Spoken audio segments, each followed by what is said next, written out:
Alcohol is poison.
The ASTROLABE.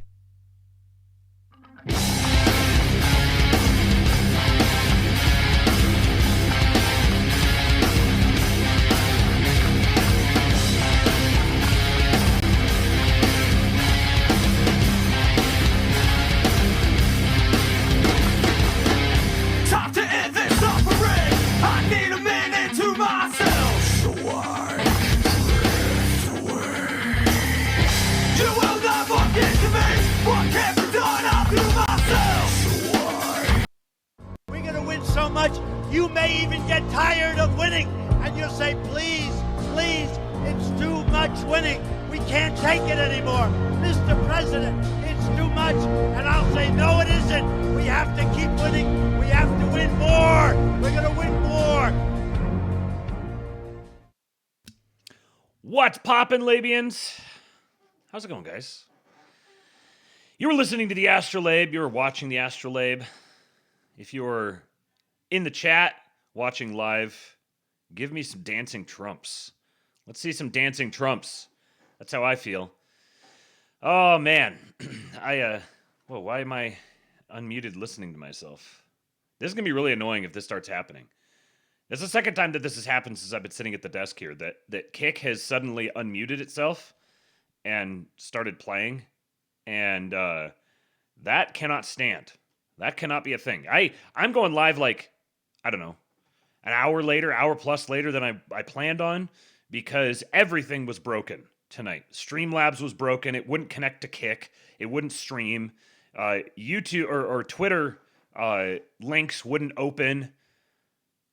All kinds of stuff going on, and I really hope that that's the last thing, because randomly hearing myself talk is going to drive me nuts. Let's see here. So, reminder to everyone that this week, I am only going to be doing 2 shows. I'm so sorry. Tonight's show and tomorrow's show, because I'm flying out on Wednesday, and I'm going to up to visit my president. I'm gonna drop in and say hello, wave to him as I go by. And my son says it's 1,000% a computer virus. Yes, I might have a computer virus, man. That would be very, very unpleasant. Definitely don't want computer viruses. I'll be going up to the Northeast, and I'm hoping that the impending end of the government shutdown. Well, I've been kind of on pins and needles, waiting to see if my ticket's going to get canceled, if I'm going to have to rent a car and drive at the last minute. And honestly, I kind of was hoping that it would get canceled, because I kind of wanted to just rent a car and drive. It'd be a really, really fun drive. I did it once before, but I kind of took more of the northern route because I went up through Michigan. I drove from Texas to DC via Michigan. That's what I did. So this time I'd be able to take a southern, more direct route. Oh my God, it's doing it again. Oh, this is gonna make me absolutely lose my mind. Kick, why are you doing this to me? This is, because what's gonna happen is, as soon as I'm sharing the screen, you guys are gonna hear that when it starts talking. Am I gonna have to just close out? Like, suddenly I cannot just sit here and have the back office open? This is absurd. Is there something I need to change? I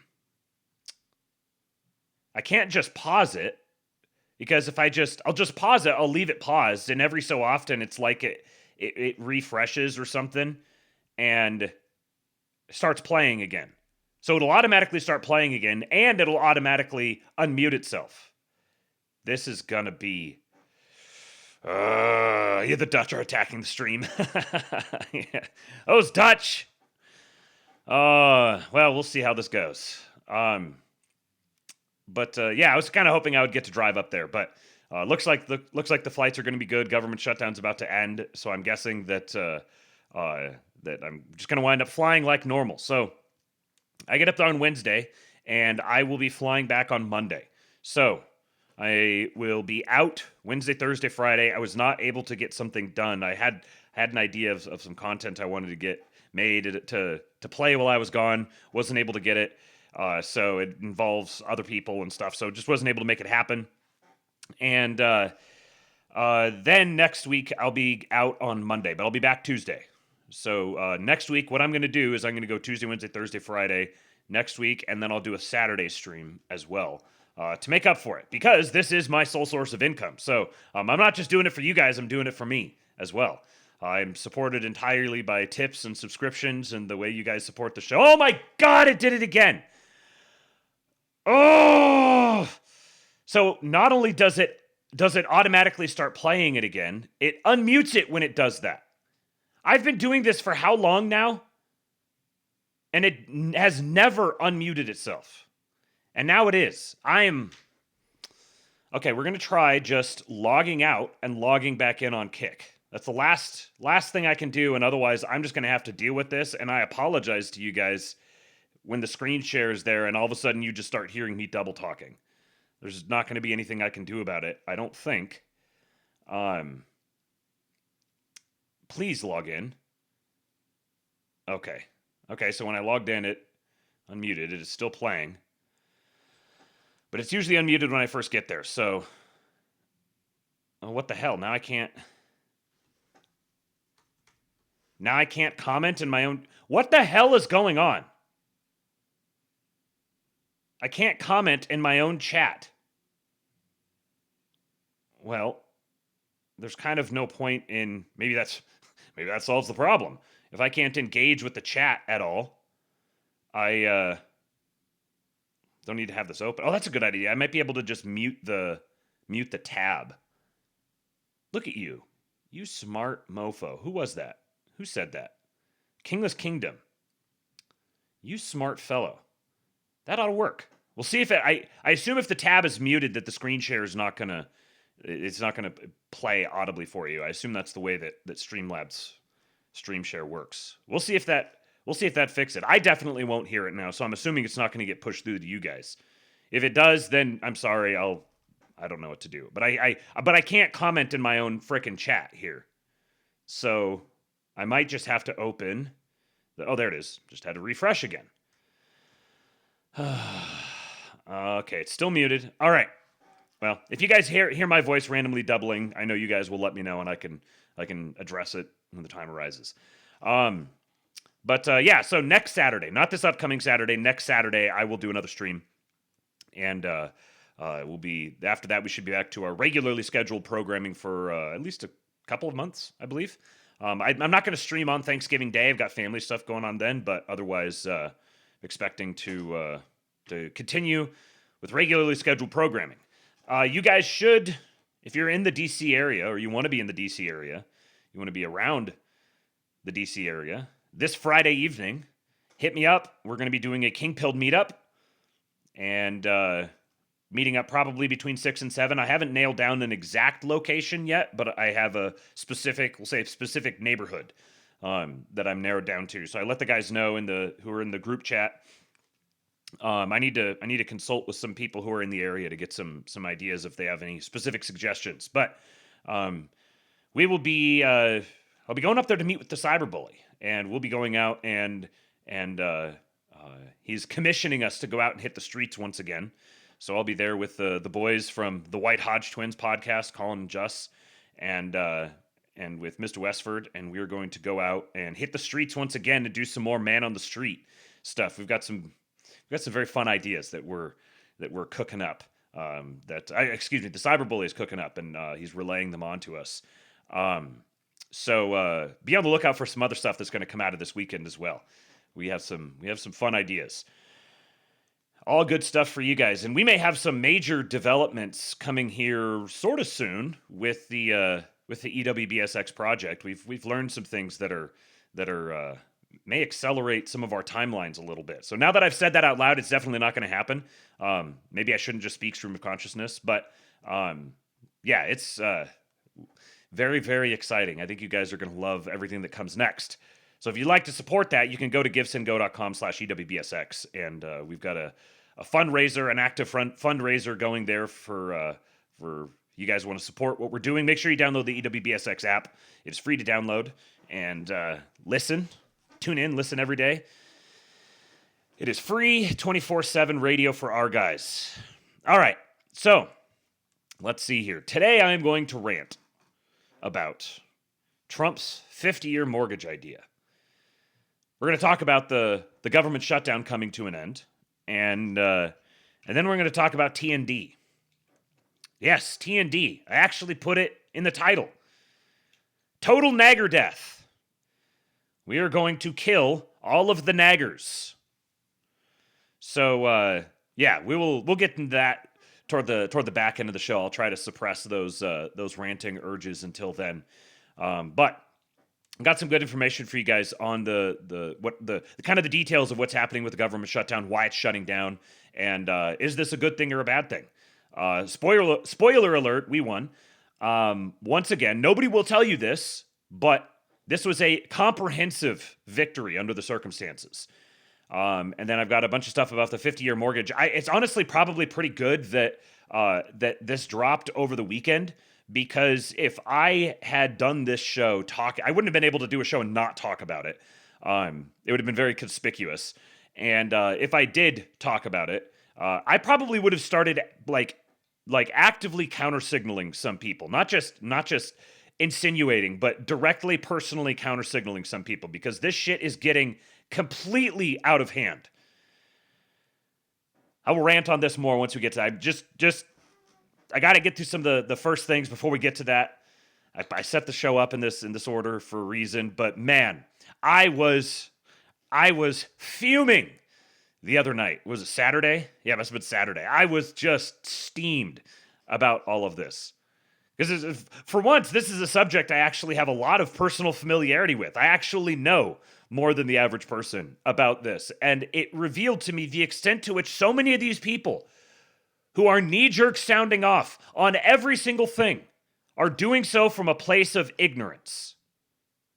I know about this subject very, very well, because I've worked as a real estate agent very, very recently, and I've sold, I don't personally own a home, but I've been involved in probably, 24 home sales, somewhere in there. So I've been involved in probably, twice that many at least that didn't actually go through. So I'm very familiar with this subject, and so many people who have such strong opinions about it literally don't know what they're talking about. Financial illiteracy. One of the reasons why our guys are struggling to build wealth is because financial illiteracy reigns supreme. So many of our guys are poor, not because there's some great scandal of the system being rigged against them. Yes, that is true. You can get rich in spite of that. You don't have to be poor. If you're poor, it's because of decisions that you have made. You have actively made decisions that have led to that point. Maybe you did so out of ignorance. Maybe you did so out of stupidity or malice or whatever else. But you are the product of your own choices. So the fact that our guys seem to have a wealth problem is an our guys problem. It's not an everyone else's problem. And this whole episode confirmed that to me more than just about anything else. I got called a kike and a Jew and a traitor to my kin and by a bunch of people who are advertising their own ignorance. And I'm not talking about having like an ignorant personality. I'm talking about having like literally not knowing, not understanding the subject that they're heavily weighing in on. So, okay, I'm trying not to rant yet. I gotta save it. I gotta save it before I rant. So, yeah, Matt Jew Eric Steen, confirmed. The curly hair, you should have known. I'm working on getting the like, I don't remember what they're called. They're like the sideburn curls. Working on those. Yeah, Skrudobnevsky, poor is a mindset. You know who's not poor? Skrudobnevsky, with another gifted sub. We got Rich Labians in the house. Another gifted sub. He gifted it to Behold. Welcome, Behold. I assume that's what it's supposed to be. BEHXLD. I've always read it as Behold. And also, thank you to Gaga for gifting a sub to Baja Be Thy Blast. That sounds like a patriot to me, Baja Be Thy Blast. You know what's really, really good?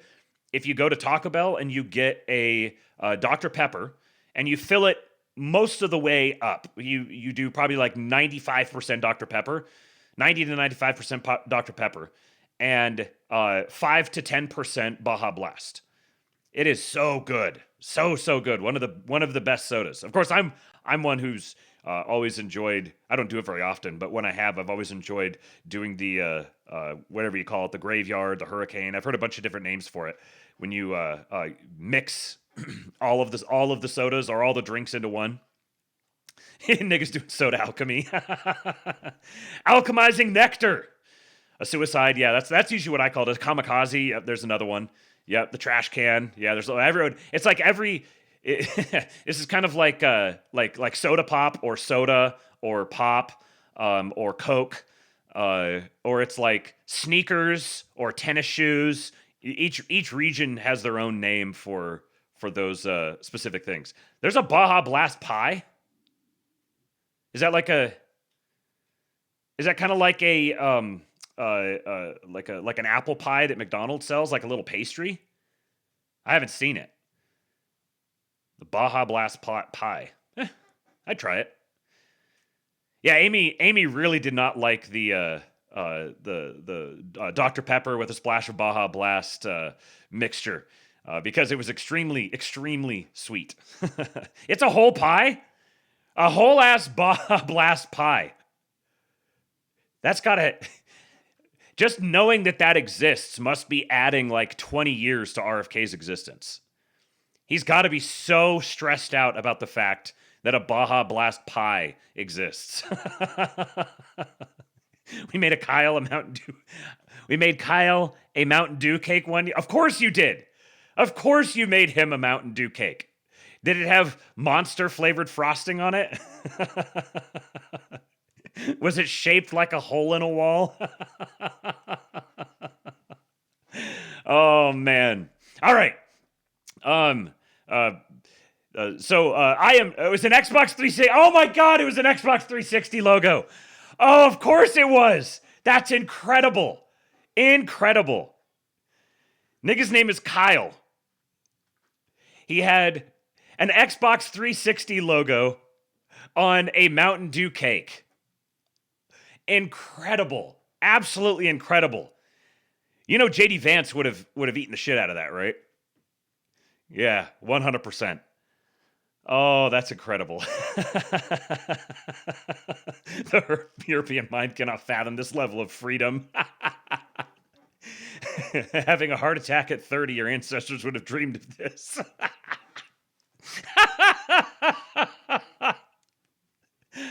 Oh, you guys are cracking me up. All right, well, after I just ranted about everyone being poor, I will remind you guys that I am broke. I'm not broke. I will not. Our family will not survive. Our family will not survive. Our family will not starve. We will survive. However, you guys do fully support everything I do. You are my sole source of income. So please do remember to tip your streamer. Tips.kingpill.com. or you can also send it to Venmo. Speaking of Jeffrey, thank you. I think you sent it over on Cash App. Thank you for your tip, my friend. I saw it. Venmo, Cash Apps, King Pilled, and then buymeacoffee.com/KingPilled. All right. Let us get in. Oh, wait a second. Almost. The dude would have killed me. Almost forgot. Dave TBH, Mr. Dave Johnson. Early LeBay deserves a tip. LeBay. Oh. Justine says LeBay. Early LeBay deserves a tip. Well, you know what a tip from Dave Johnson deserves. You know, Dave Johnson is the gayest person to ever walk this green earth. He's also a patriot. Proof that you can be gay and a patriot. A gaytriot, you might say. Dave Johnson, our president's greatest gaytriot. Also, thank you to Duffhead for resubscribing on Kick. Let's get started. First of all, I've got some bangers for you guys. You guys in the mood for some bangers? I'm going to read as much of this. Well, actually, it kind of gives it away at the top. I forgot. So I'm going to play something for you guys that you're very familiar with. But for the first time, I discovered the origin of this majestic track. There's majestic hype edit. At EsoViz on Twitter says, can't believe it's already been a full year since my dark MAGA edit. I remember being in a hotel room at a resort working on this. It was my only vacation of the year. I could have been relaxing, but I just had an extremely strong urge to create something. So he dedicated it to preserving his president's legacy. What a patriot. I barely slept during this time, just like our president. Stayed up for 3 nights straight working on this while laying on bed with the laptop on my chest. And on the last day, I was up till 5 a.m. adding the final touches and had to be up at 8 to catch my flight. They call it the Trump schedule. It was a true performative homage to his president. I would say that the sleep deprivation plus being under time pressure for the election helped a fuck ton with the flow of inspiration I was receiving. Haven't felt this in a very long time, but if you went through something similar, you'd know exactly what I'm speaking of. Need to work towards harnessing this feeling again because I'm yet to make anything close to it since, but perhaps I'll create something better one day, hopefully soon. If he creates something better than this one day, the internet is going to collapse in on itself. It will cease to exist. We will be returned to 1970. Behold, the dark MAGA edit. He calls it dark MAGA. As you can see, I'm not just MAGA, I'm dark MAGA. My sole and exclusive mission is to go to work. Wang for has our the country. symbol. To go to work for you. It's time to deliver a victory for the American people. We don't win anymore, but we are going to start winning again. I'm not just MAGA, I'm dark, gothic MAGA.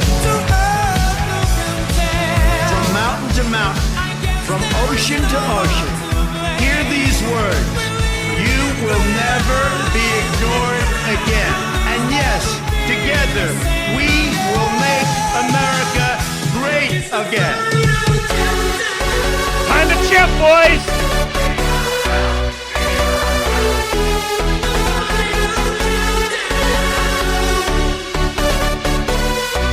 America will start winning again. Winning like never before. I will never, ever let you down. Chipping!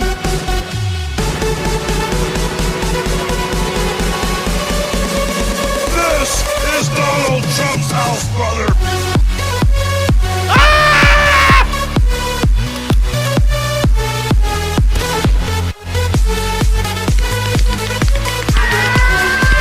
I will always give you my love.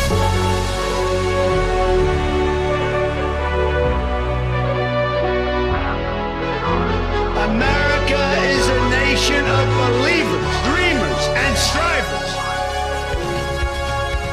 We will bring back our jobs. We will bring back our borders. We will bring back our wealth. And we will bring back our dreams. Thank you, God bless you, and God bless America. Thank you, Mr. President.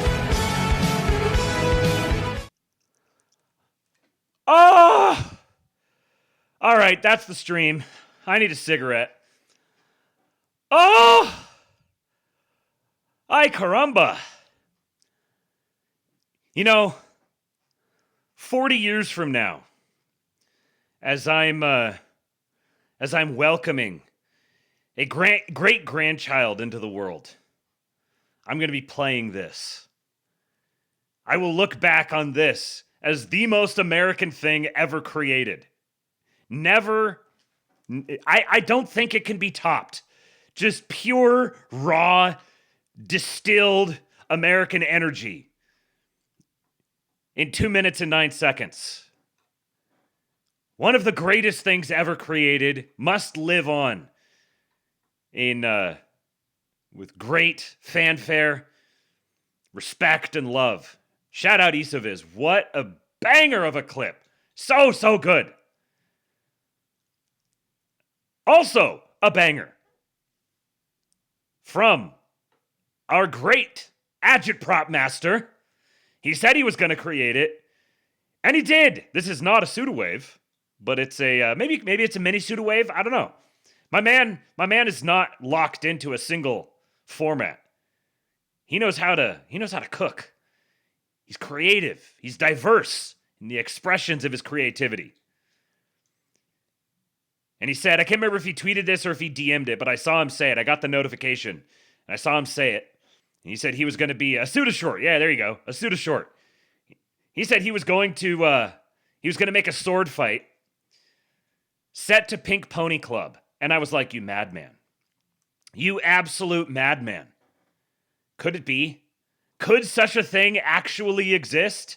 This is one of those songs that it took me a little bit to warm up to it, but then I realized, you know what? This song is an exception to the rule. The rule is that after a white girl song has been out for 10 years, it automatically becomes a white boy summer song. But this one, yeah, Zoomer Dylan, Pink Pony Club is our song now, libtards. It's exactly what it is. Don't listen to the lyrics too closely. If you don't know the song, just kind of avoid listening to the lyrics. Just don't pay attention to them. It's the vibe. This is pure white boy summer. He's this European woman. Oh my God, babe, I love dancing. European man. Me too. No quarter will be asked. Or given.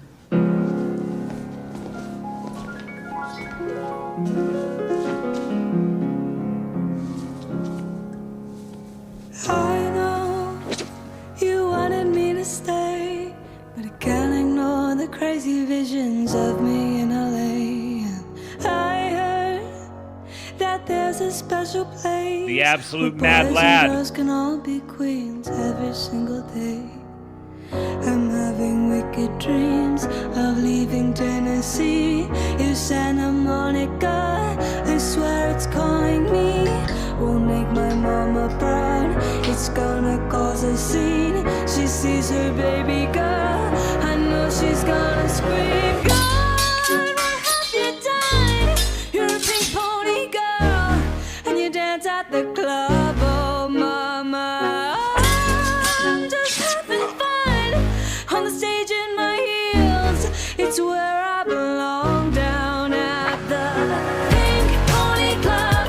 I'm gonna keep on dancing at the Pink Pony Club. I'm gonna keep on dancing down in West Hollywood.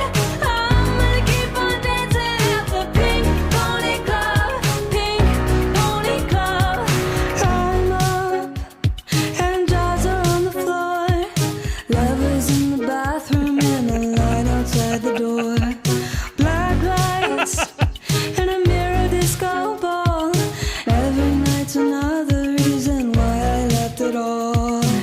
I think my wicked dreams are here from Tennessee or Santa Monica. You've been too good to me. Won't make my mama proud. It's gonna cause a scene. She sees her baby girl.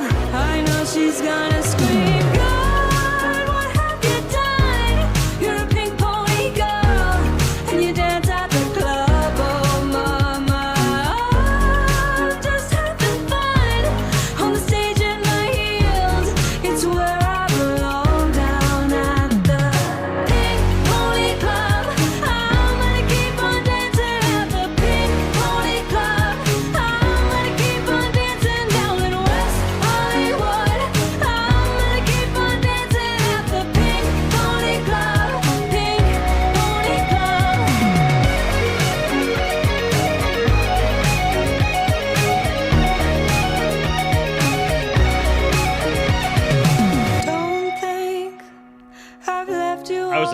obsessed with Zorro for a few Still love years. you in Tennessee, you're always on my mind. And Mama, every Saturday I can hear your southern drawl 1,000 miles away, saying, God, what have you done?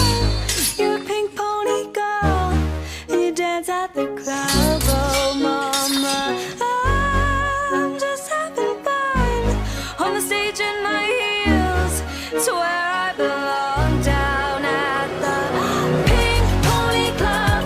I'm gonna keep on dancing at the Pink Pony Club. I'm gonna keep on dancing down in West Hollywood. I'm gonna keep on dancing at the Pink Pony Club. Pink Pony Club.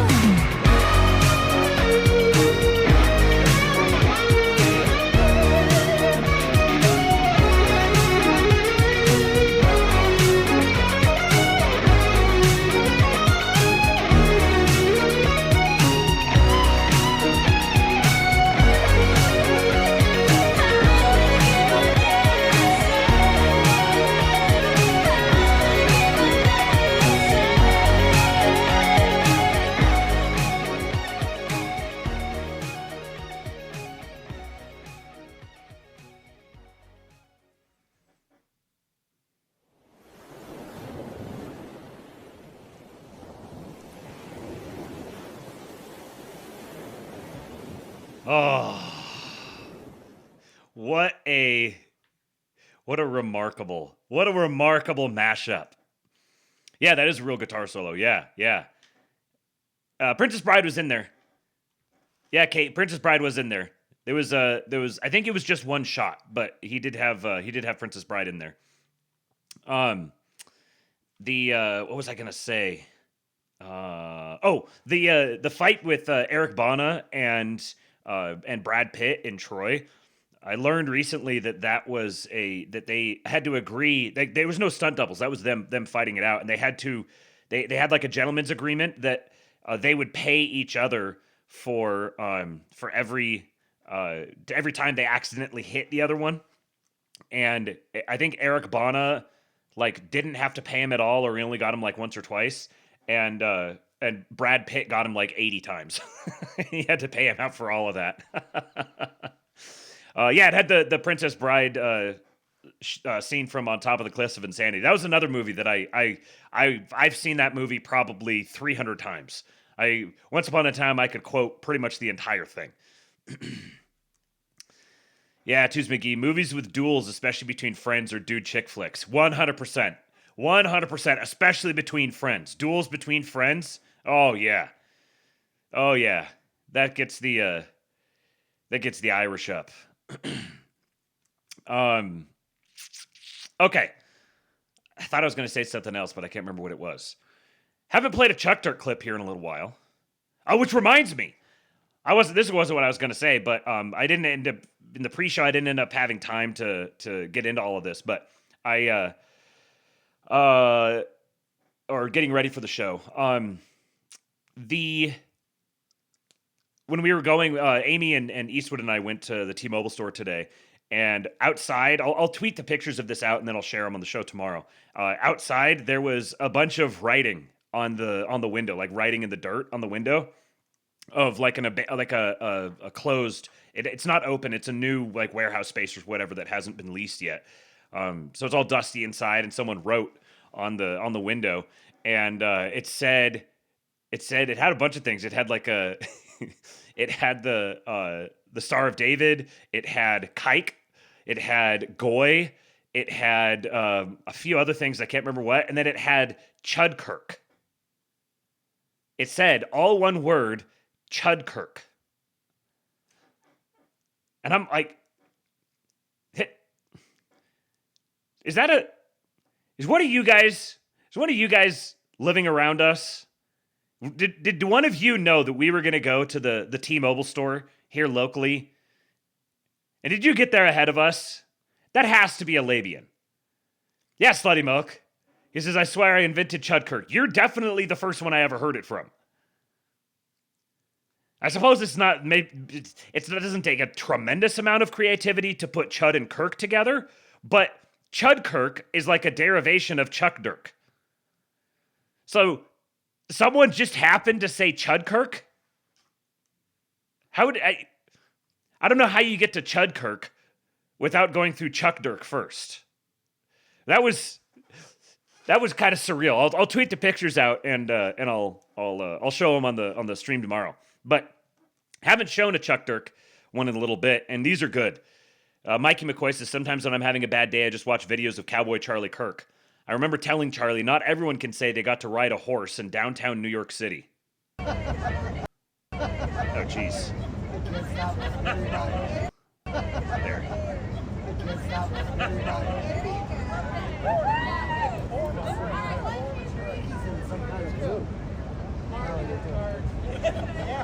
Hey, good job. I miss him. He looks embarrassed. Wait until the first police car goes by. He's like, I'm supposed to be owning leftists right now. He's gonna jump over. Yeah. Right. Now I need to lasso with this thing. This doesn't look like a debate owning they thems. I don't know what to do with myself. Oh, it's good to see him. It's good to hear his voice, which is a weird thing to say about someone that I never knew, but he was a unique one, man. Now, I put these ones here back to back on purpose. Following up Chuck Dirk with a couple of Nick Fuentes clips. These ones were I just had to, I couldn't not play these. This first one here is just kind of for fun. Nick Fuentes crashes out at a super chatter for shilling his legal research website. And we're going to watch this video, and then we're going to go see this legal research website because it's bonkers. It's actually real. I thought that they were just trolling him, but it's actually real. Stay safe and God bless. Thank you. One stupid fuck sent $300. Hi, Nick. I'm a legal researcher and I have found that the original citizenship for an American is only for what is called a free white person and they were citizens of a state. For example, a Californian rather than a U.S. citizen. I give away my research online for free and I would like to offer my website and research to you and your fans free of charge. I'm literally... My website is www.onestupidfuck.com. I'm literally about to crash out. You guys have no idea how much of this kind of shit I get in my P.O. box and my DMs. Get this to the president! Dude, no way. Really? This changes everything. Your groundbreaking legal research shows that all non-white people are not really citizens? Get this to the White House immediately. Can someone print this? I'm going to run to Office Depot right now and print out 1 million copies. Get this to Fox News. Fax it to the New York Times. Get this to the president. I'll get in the car now. Drive. I'm going to get in a taxi cab. What'll it be? The Capitol building, and step on it. We need to get there by the morning. I'm going to be climbing the fence. Secret Service is rushing towards me. Guys, it's cool. I got it. You're never going to believe this. Secret Service tackles me to the ground. You have to read this.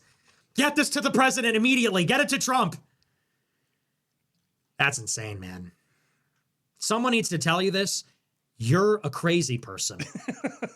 Just wait let till me tell see you the this with actual some. person. I appreciate the big super chat, but let me tell you this with some authority. You are crazy, and you need to come back to reality. Come back to us, please. He's experienced with crazy people. Come back. We care about you.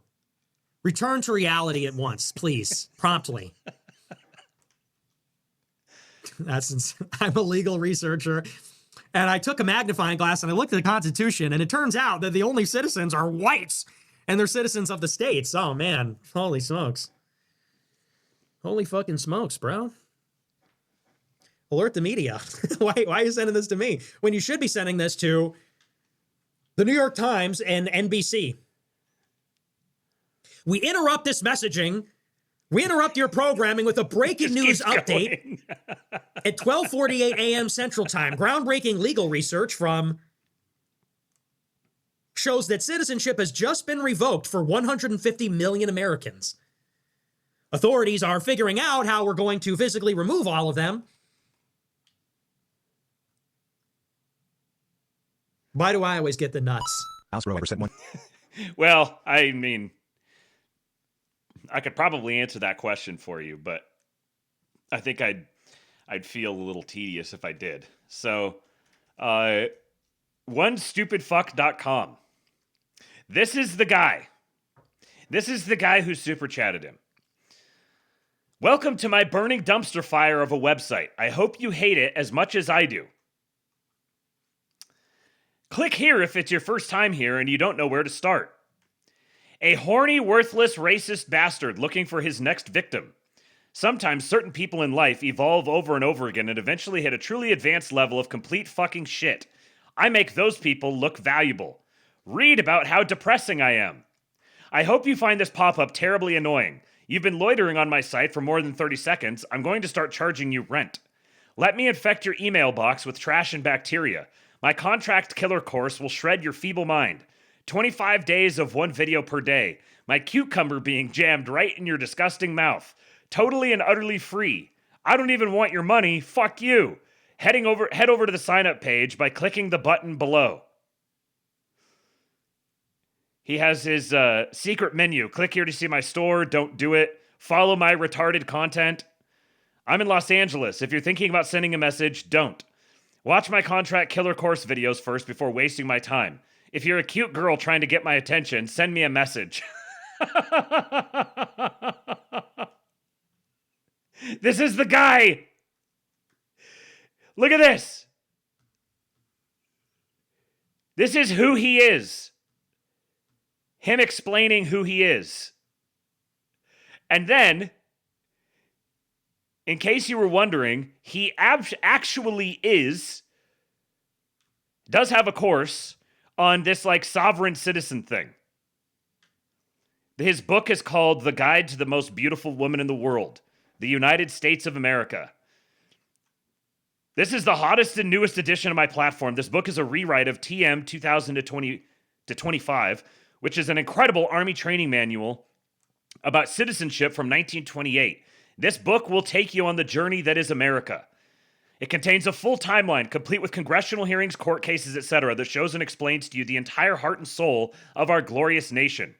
This book is even beyond someone who had been previously studying about sovereignty for over 60 years. I'm not kidding. This is the book that is about to create a whole new generation for America, and someone brand new to the subject can pick it up and read it. Be sure to take your time on this and carefully understand each and every part of this book. It's the most important part of your journey.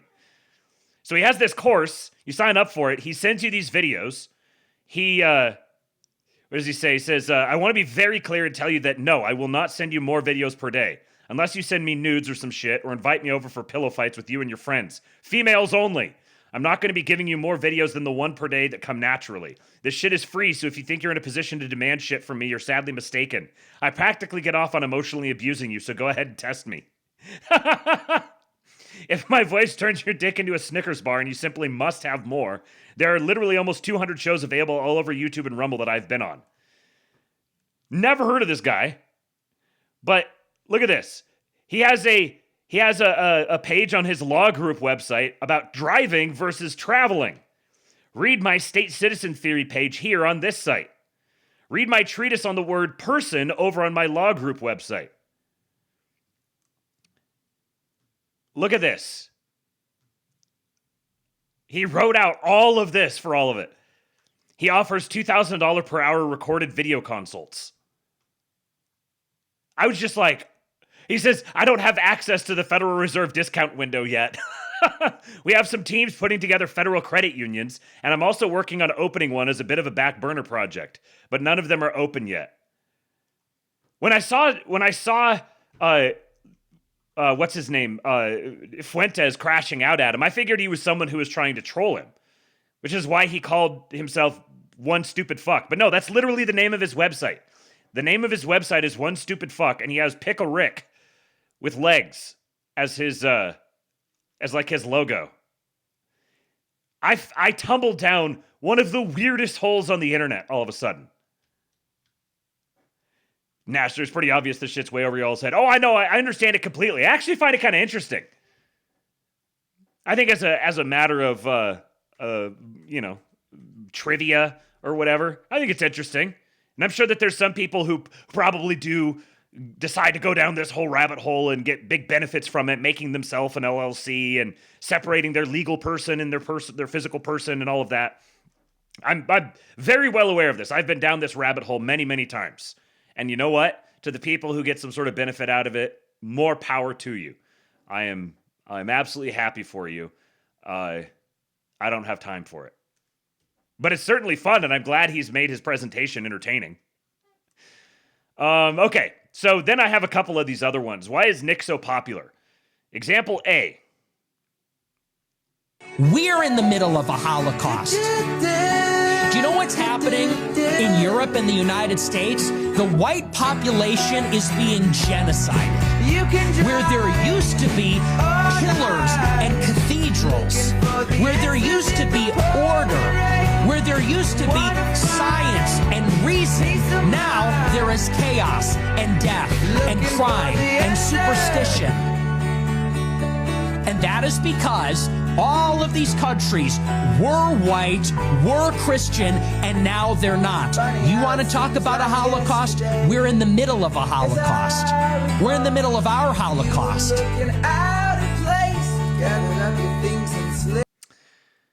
I'm telling you, Nick's not going anywhere. Anyone who's like thinking that this is just a flash in the pan thing or whatever, going to move on beyond it, no.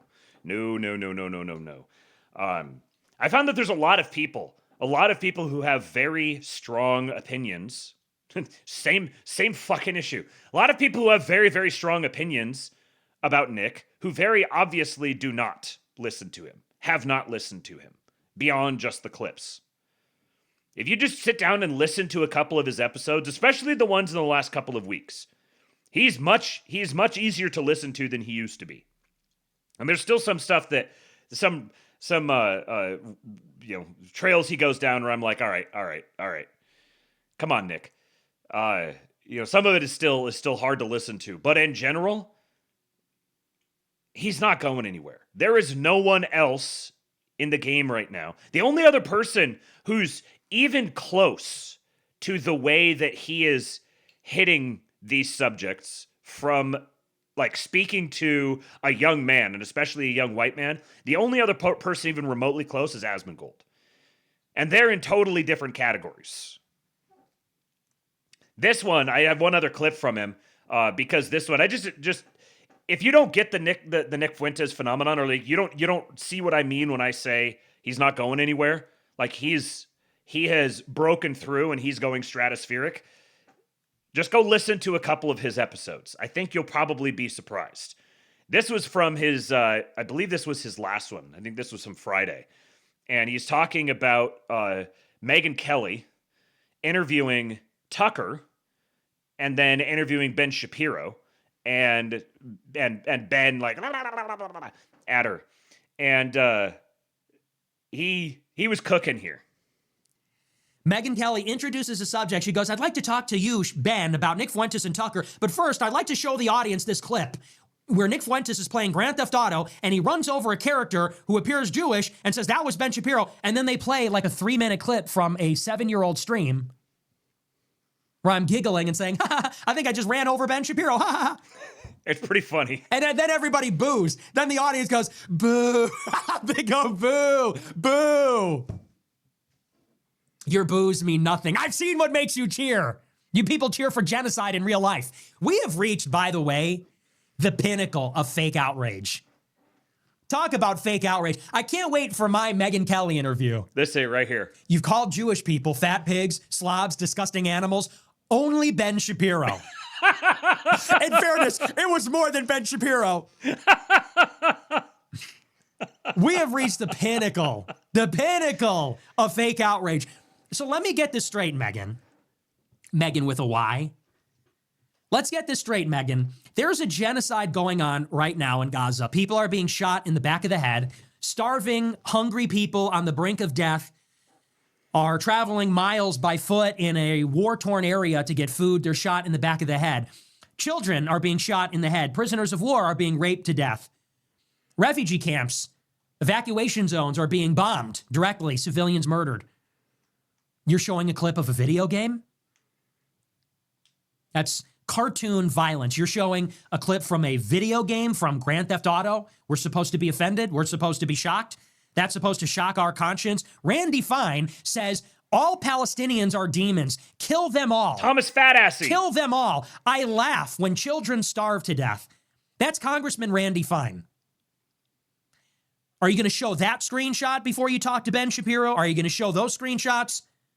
Is that noxious, vile, horrific, monstrous? Are we even going to talk about that? Are we going to sit there and complain about a video game? What's next? Call of Duty? We have reached the pinnacle of ridiculousness. And if you think that this is helping you, Megyn Kelly, you think this is helping your cause? Think about the problem that they have on their hands. They say millions and millions of young men are following Nick Fuentes. How do we get them to stop? Oh, I know. We're gonna get a blonde mom. We're gonna get a rich white woman. We're gonna get an affluent blonde white woman to concern troll about a video game. He was playing this video game and he killed this character in his video game.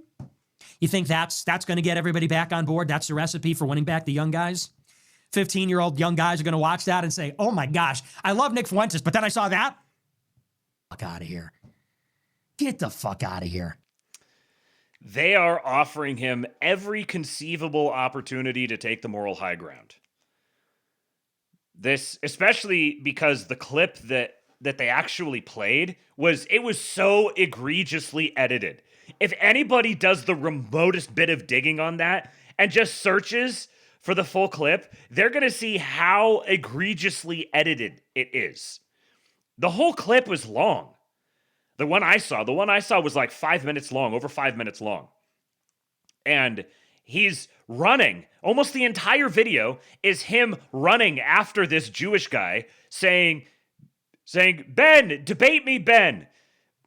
Ben, beat me with your facts and logic. And this is also like 7 years ago. So he's like 20 when he's doing this. Ben, come back. Stop running away from me. Debate me, Ben. And he's just chasing him and chasing him and chasing him and chasing him and chasing him. Ben, come back. Why are you running away? Stop running. And then they both his character and the guy he's chasing, that looks like a Jew, both get run over by a car. They both get hit by the car. Then Nick gets up, looks around, can't find the guy, jumps in another car and starts driving around, and then crashes through. Maybe there's a person or some debris or whatever, crashes through it. And then he's like, yeah, that was Ben Shapiro. Like referring back to the previous 5 minutes, because it's like, okay, that little segment of the thing, he couldn't find the guy anymore. That little segment of the thing is done. And he even goes out of his way to avoid shooting him. And is like, no, I'm not going to do that. Like, that would be over the top. That would be inappropriate. I'm just trying to debate the guy. He didn't even, I was expecting him to just start shooting the guy. It's freaking Grand Theft Auto 7 years ago. I expected him to just kill him. He didn't. He was going out of his way to avoid it. He kind of joked about oh, it'd be funny to, I don't know, throw tear gas at him or something like that. But he didn't actually do it. So anybody that does the remotest bit of digging on that cares at all, is going to get just even more radicalized because it's such an obvious hit. Yeah, they're literally spurging over an NPC. That's true, they are. Literally an NPC. But they just straight up offer him the high ground here. And he doesn't miss. That right there is, I mean, I have my preconceptions about him that make me very skeptical of him every time I'm listening to him. I'm like, I'm just waiting for him to say something stupid. And I was sitting there getting hyped listening to him talking that way. So I can only imagine what someone being introduced to him for the first time now, seeing the way he is now, his audience is only going up. My only hope is that he's responsible with the growing power levels that he has. Speaking of power levels, oh my God, look at this. Look what I have discovered. I don't even know how to describe this. If you're not looking at it, you need to open up your phone, or you need to go to this point 55 minutes into the stream, and you need to look at what's on the screen right now. Trump in a pink V-neck sweater with a red. Is that a fedora or is that a trilby? I can't remember what's the difference here between a fedora and a trilby. Mythomaga is just a phenomenal account to follow. Fedora versus trilby. Actually, that's kind of... What is that? I think it is a fedora. It's kind of... It seems like it's a little bit in between, but the fedora has the larger brim. The brim is larger on here than the trilby. The teardrop crown. But then it has it has this sort of indentation here, like a trilby, but it looks like a defining feature of the trilby is the narrower brim. So, okay, yeah, so he is wearing a fedora. My president can pull off a fedora. I believe this is what's known as drip. Phenomenal. And then look at him. First president ever to attend a regular season NFL game. And he was just having a grand old time up there with Kenny Albert and Jonathan Vilma. They even had him call a play. And my president is a ball knower. He is a ball knower just like Perry Abbasi. It was really funny seeing him up there. He because both guys with him were both very, especially Marv Albert or Kenny Albert was very deferential to him, and then Jonathan Vilma, you could tell was like enjoying sitting there chatting with him, and when Trump was leaving, when they were going to commercial break, he did the handshake and like shoulder to chest kind of bump thing with Vilma because he's a black guy, and then he just gave Kenny Albert a very professional handshake. President Sports Ball. And then this is just, I know it's become kind of mundane now, but where everything was a couple of years ago, the idea that you would not just have Trump attending an NFL game and being highlighted, but actually being in the booth. And then, in the middle of the game, this happened. Goff on the slant to St. Brown. He is in for a Lions touchdown. Looking for him. There he is. Trump dance.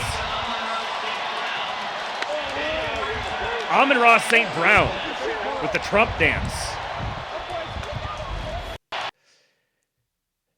We're much more mainstream than it may feel sometimes.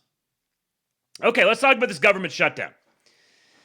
And the end to it. Senators reaching a deal, ending the government shutdown. Now, I haven't seen as much. I was on looking at takes and stuff less over the past day and a half or so. So I saw a lot more about the 50-year mortgage thing. Not nearly as much about this. Yeah, his name is Amon-Ra. His brother's name is Equanimous St. Brown. He was in the NFL too. But I did see some takes, and they were all people. Oh, the Republicans let us down again, and Democrats won. They're reversing all the firings. This is a great example right here. This tweet that I picked out this one for a reason. Unusual Whales. This is preeminent breaking slop. The way this tweet is written is targeted specifically to get right-wingers riled up. Whoever runs this account wrote this out precisely the way they did because they wanted to make us chimp. This is what they said. Breaking, senators reach deal to end federal government shutdown. The agreement funds the government through January 30 and schedules a December vote on the Affordable Care Act bill. Okay, technically true, just factually true. The deal reverses President Trump's firings of federal employees and adds provisions to prevent such actions. Come back to that in just a second. Last thing, it also ensures food stamps are funded through fiscal year 2026, according to sources. Also, just factual. The first and the third one could be framed. This is like a news thing. This is a legacy news thing, and the breaking slop accounts do it the same way. They will phrase things in a way that they have plausible deniability. I'm just passing on the facts. But they're more than happy to editorialize in specific areas elsewhere. And so then when they choose not to editorialize and they just say, I'm just presenting the facts, it stands out. You could say it ensures that in ensuring food stamps are funded through the fiscal year 2026, this takes away a key leverage point that Democrats could use if they were to shut the government down again.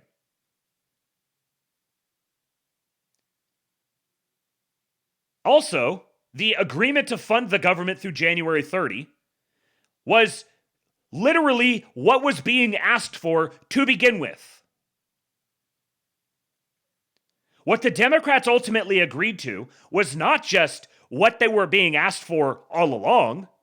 They actually gave up concessions on it in return for meaningless token offerings. But this one right here, this is the one that really caught people's ire. I'll give you more details on it here in just a minute, on the why it actually was a major concession by the Democrats. But the deal reverses President Trump's firings of federal employees and adds provisions to prevent future such actions. If you just read that, you might think that all the federal employees that Trump has fired are being hired back, and he will never be able to fire federal employees again. That's how it's written. It reverses his firings of federal employees and adds provisions to prevent future such actions. When in actuality, what it did is it reversed his firings of 4,000 federal employees who were fired because the government was shut down. They weren't even fired. They were let go through reductions in force because the government was shut down. And in retrospect, I've realized I was saying that I expected the reason the shutdown is happening, that they've been planning for this and they wanted to use this as an opportunity for the reductions in force. When in reality, if that's how they had chosen to do it, they would have turned this into a massive political loss. They would have been trying to do too much too quickly if they actually tried to use this as an opportunity to fire a whole bunch. Now, if the government had been shut down for another 30 days, or less than that, another 20 days, they would have had no choice. They would have been obligated to fire them, or to riff them. But what this did is it reversed just the firings of federal employees from since the shutdown started. So it's just reverting back to where things were at the beginning of the shutdown, as if the shutdown hadn't happened. Furthermore, the provisions to prevent future such actions run through January 30, 2026. So all these provisions do is they just say that the executive is prevented from using appropriations to conduct reductions in force for the next 2.5 months. That's it. That's pretty important context versus it reverses his firings of federal employees and adds provisions to prevent future such actions. Unfortunately,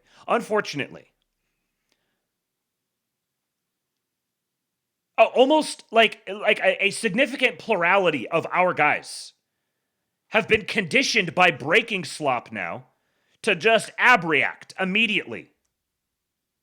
Just take whatever the breaking slop says, assume the worst, and never follow up on it.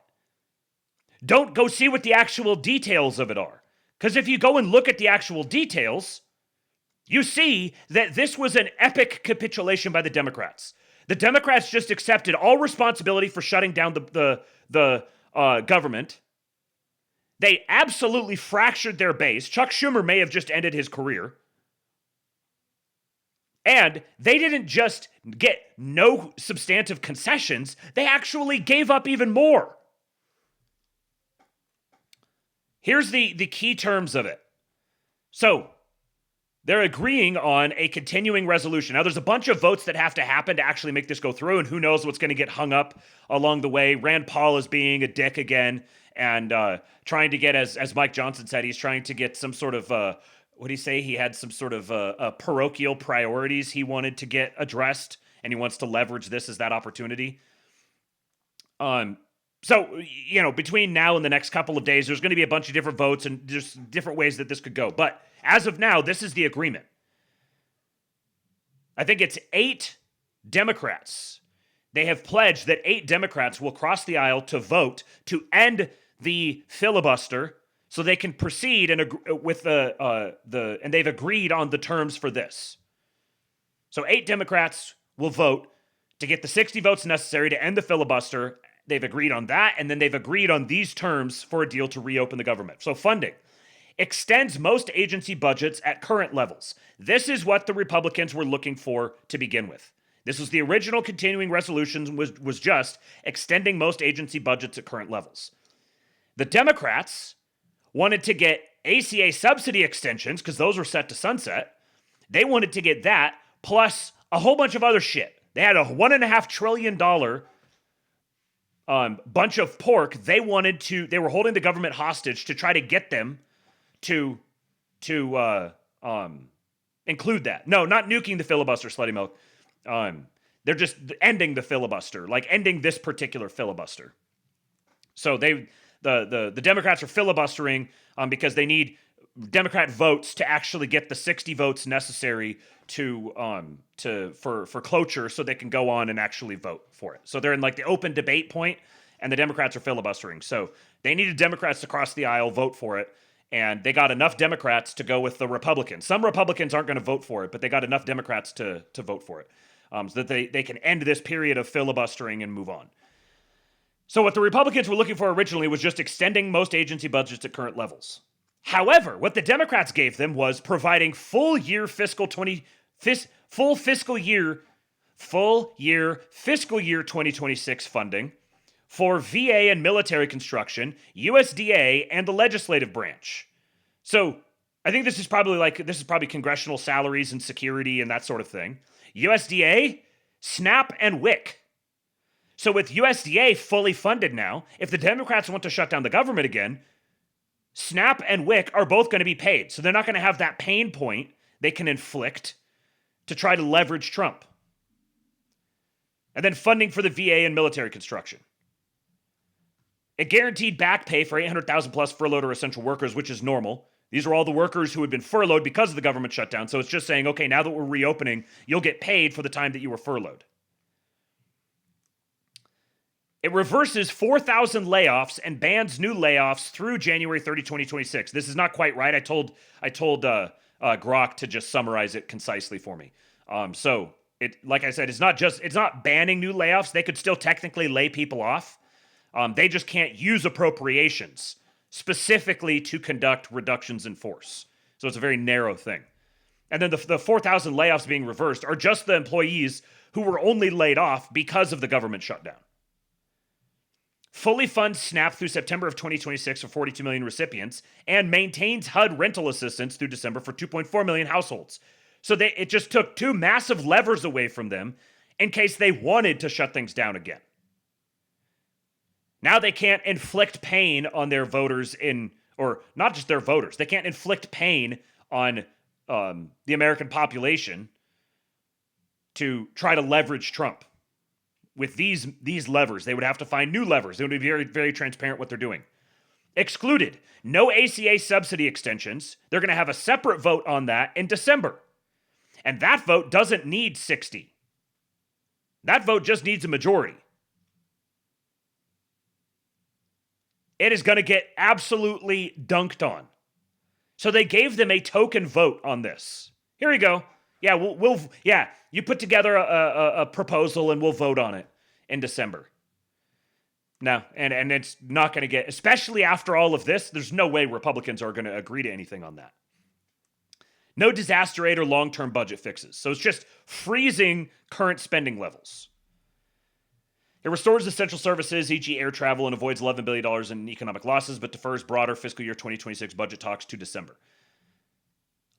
So this guy here, I've been reading a number of things from him here on the show lately. Tonerus Hyas, Latinx adjacent Dr. PhD. And I actually realized I looked at his pinned tweet, and he did an interview. I haven't read all the way through this, but in November, he did an interview along with Data Republican, Early Vote Data, Christian Hines about how the modelers always fail at elections and how a bunch of anons like us didn't. That'd be an interesting thing to go read. I found out he's in San Antonio, interestingly enough. So he called this from the beginning. This is back on October 31st. He'd been talking about this all the way along, but this tweet's from October 31st. He says, "It's peak modern Democratic politician to think this was about leverage, something they did not exert whatsoever here and that will satiate the base, when it's actually that the Dem Party wants Trump and his officials dead, and if you won't pull the trigger, they will." Then he put in quotes, "Guys, look how good we did. We got nothing and voted for the CR, the continuing resolution. Now everyone cares about Obamacare." They don't. The Dem base, "That's nice. Here, get in this noose real quick for me." This is exactly what's happening. The Dem base is completely apoplectic. I'll get into that in just a second. So he just signal boosted himself, said, "How does this guy do it?" Which is very appropriate. Slutty Milk, you got competition. This guy asked, any predictions for how it will go in the next time around, kind of the end of January? He said there won't be a next time after this farce. So there was two major things that I think caused them to crack. One was the reduction in air traffic controllers. So this was on November 9th. Over 50% of major airline flights were delayed or canceled today. 2,300 were canceled, 8,400 were delayed. And there's still 4 hours left to go in the day. He said, "This, my friends, was the ballgame. Schumer had absolutely zero faith they could quell this anger and point toward the people voting to reopen the government. Duffy and Trump will remember this. If Schumer tries it again, cut 20% of air traffic controllers to JFK, LaGuardia, and Reagan and see what Schumer does. They found the pain point." He said, "They simply lost the plot. The pain point of workers without pay for 6 weeks plus air traffic controller shutdowns was way too high." There was that. The other thing was can't have airline issues going into the biggest travel day of the year. Not safe. And definitely, if this extended out into the holidays, then it was very clear that the Democrats were going to get just completely smoked over it. And they weren't getting anything out of it. The Republicans just held serve. They just didn't move. And simultaneously, Trump came out to the right of the Republicans and said, "Just nuke the filibuster." Which put the Democrats in a rock and a hard place. The longer that we hold out on this, the louder Trump is going to get, and the more people are going to be like, "Yeah, nuke the fucking filibuster and get this over with." They put themselves into a rock and a hard place and got cooked. And the other major thing here was there was let me see if I get there's a back and forth here. So there was a judge who told Trump that he had to pay the SNAP. He had to take appropriated funds from somewhere else and use it to pay for SNAP, which is literally illegal. They told him to break the law, to take funds that Congress had appropriated for one thing and unilaterally move them over to the other. And the First Circuit Court upheld it. And so the Supreme Court, or the administration, appealed it to the Supreme Court, and the Supreme Court enjoined the stay. So the Supreme Court said, "No, appeals court, you need to look at this again." And the Supreme Court justice who issued that at the last minute, it had to be issued by 9:30. It was issued at 9:29. Jumanji. Ketanji Brown Jackson was the Supreme Court justice who told the lower court, "You're out of line. You cannot direct the president to misappropriate funds to pay for SNAP." So the Democrats took two in the teeth One, not only did the Supreme Court slap them down, but it was their token DEI justice who did it. Almost certainly because Roberts said, you're going to go do this. It's very clear that the Supreme Court does not like what's happening with the lower courts. They've been sending shots across their bow multiple times, and this was a big one. Not only did the Supreme Court slap them down, but the Supreme Court sent KBJ out to slap them down. And then the air traffic controllers, this was just too much. Democrats couldn't take it. They had to cave. Mark Caputo here says, to the degree the shutdown was about extending ACA subsidies that were supposed to expire, this has been the narrative. This has been the Democrats' party line, is we're trying to get health care, ACA subsidies. We have to extend the subsidies. To the degree the shutdown was about extending ACA subsidies that were supposed to expire, Trump's position appears to have prevailed. Indeed, it did, because ACA subsidies did not get extended. And when it's brought to a vote again, it's not going to require 60 votes, so they can't filibuster it again. Toner Hayes said, GOP didn't even ask for these 4 large bills to pay for the military and funding for various programs to begin with. They were happy with the CR. Now, Dems are giving them a CR until January 31st and 4 large spending bills past the November 2026 elections. The Dems simply crashed when Snap froze. So these 4 large spending bills that they got, covering SNAP and WIC and VA and all this other stuff, these are now things that the Democrats cannot use to hold the government hostage before the midterms. He said the reality is they can't just hold out while their own states go broke, and that's what every governor is telling them. The Democrat governors were calling up the Schumer and Jeffries, all the Democrat leadership. They were calling, it wouldn't have been Jeffries directly with this, but they were calling up Schumer and telling him, without the SNAP funding, we're going to go broke. We don't have the money to sustain our own operations without the massive SNAP funding. 2 fund the VA and military, and the other 2 fund air traffic control, TSA, and USDA for food stamps and WIC. That's what it was. So KBJ's ruling screwed her own party. Yes. That's exactly what happened. Have you been hearing about this anywhere else? Or have you just been hearing about how the GOP let us down again, how Congress folded, how the Democrats got to win? Anybody who's telling you, oh, well, they won elections because of this, they didn't win those elections because of the government shutdown. They were going to win those elections anyways. The narrative that emerged out of them winning those elections, because all of our guys chimped the fuck out and melted down, the narrative that emerged out of it gave them a little bit of political leverage for a little bit. And then they squandered it. It didn't accomplish anything. He says, for all the people saying Dems will shut everything down in February again, just understand that they won't. There's zero appetite for doing this disastrous idea a second time. Schumer will take whatever is offered, likely nothing, and push the continuing resolution past November. There's zero appetite for most people, and Trump already identified their weak spot, which is SNAP and airport groundings. So if the Democrats shut the government down again, then they can just shut down SNAP and ground airplanes again. And they're going to cave again. They could just lay people off again. They're going to cave again. This was a comprehensive victory. Did it result in the ushering in of, Franco's paradise or something? No, of course not. That's not going to happen with a fucking continuing resolution. You're not going to remake the entire structure of the federal government and recapitalize the entire lower and middle classes with a fucking continuing resolution. And look at this. See how our enemies are responding to this. He says, let me just check in on the Reddit r/Fed News meltdowns again. This is Fed News Reddit subreddit. Who does this sound like? Every single, this is actually the Dems playing the long game. This will make the Republicans look bad. Take is complete and total cope. Schumer and the Dems folded like wet toilet paper for literally nothing. The promise of a vote will end with ours voting no. They'll get everything they want. None of this will blow back on them because nothing ever has.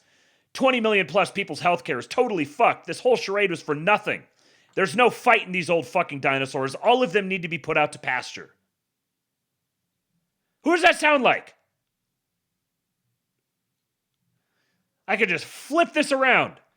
Oh, this is actually the GOP playing the long game.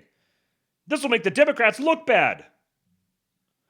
Thune and the GOP folded like wet toilet paper for literally nothing.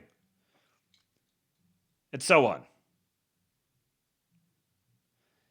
He says, imagine you're a dingus leftist Fed worker who took out credit card cash advances to pay rent now for 2 months because you're fighting fascism, only to have Schumer cave because he can't fly out of LaGuardia. Hope the 17% interest was worth it. And I've seen some of these. There's people on those subreddits, at least saying this. Who knows? It could be anybody posting anything. But there's people who are on those subreddits who are federal employees, claimed to be federal employees, who were taking out payday loans because they thought they were really sacrificing for the cause. Oh, Trump's approval rating is collapsing. We won these elections in blue states. And then the Democrats just folded, and they not only did they not get anything out of it, they ended up in a worse place than they were before. In fact, what's most likely going to happen, what Trump has been teasing, and what would be absolutely politically brilliant, is that they want to take all of those subsidies that have been going to the insurance companies as part of Obamacare and give them directly to the people in health savings accounts. So the money it's still the same money. The money is just being appropriated from the insurance companies to the citizens. It's not new money being introduced into the system. It's just taking money from the insurance companies and giving it to the people. Which would be, if they actually move forward with that and they present that as a solution to the extension of the ACA subsidies, yes, we'll extend the ACA subsidies, except we're not going to give the money to the insurance companies. We're just going to give it to ordinary people. Just give them like federally funded health savings accounts. Is this the perfect situation, the perfect thing you would set up if you were launching a country from scratch inside some sim? No, of course not. But it's way better than the previous example. It builds massive political capital. You're going to buy a lot of votes for that. It's politically brilliant. And here's the thing that I think a lot of people are really discounting inappropriately, I think, the importance of winning elections.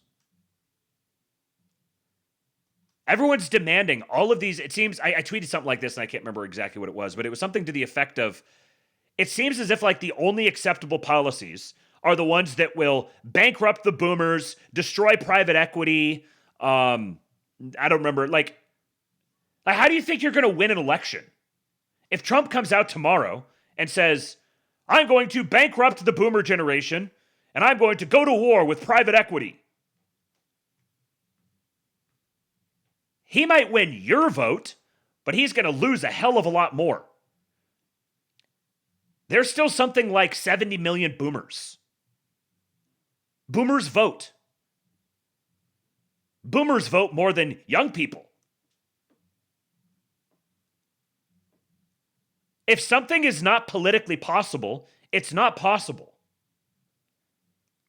You can't say if we had the votes, the right policy would be yada, yada, yada. And if my aunt had balls, she'd be my uncle. You don't have the votes for that.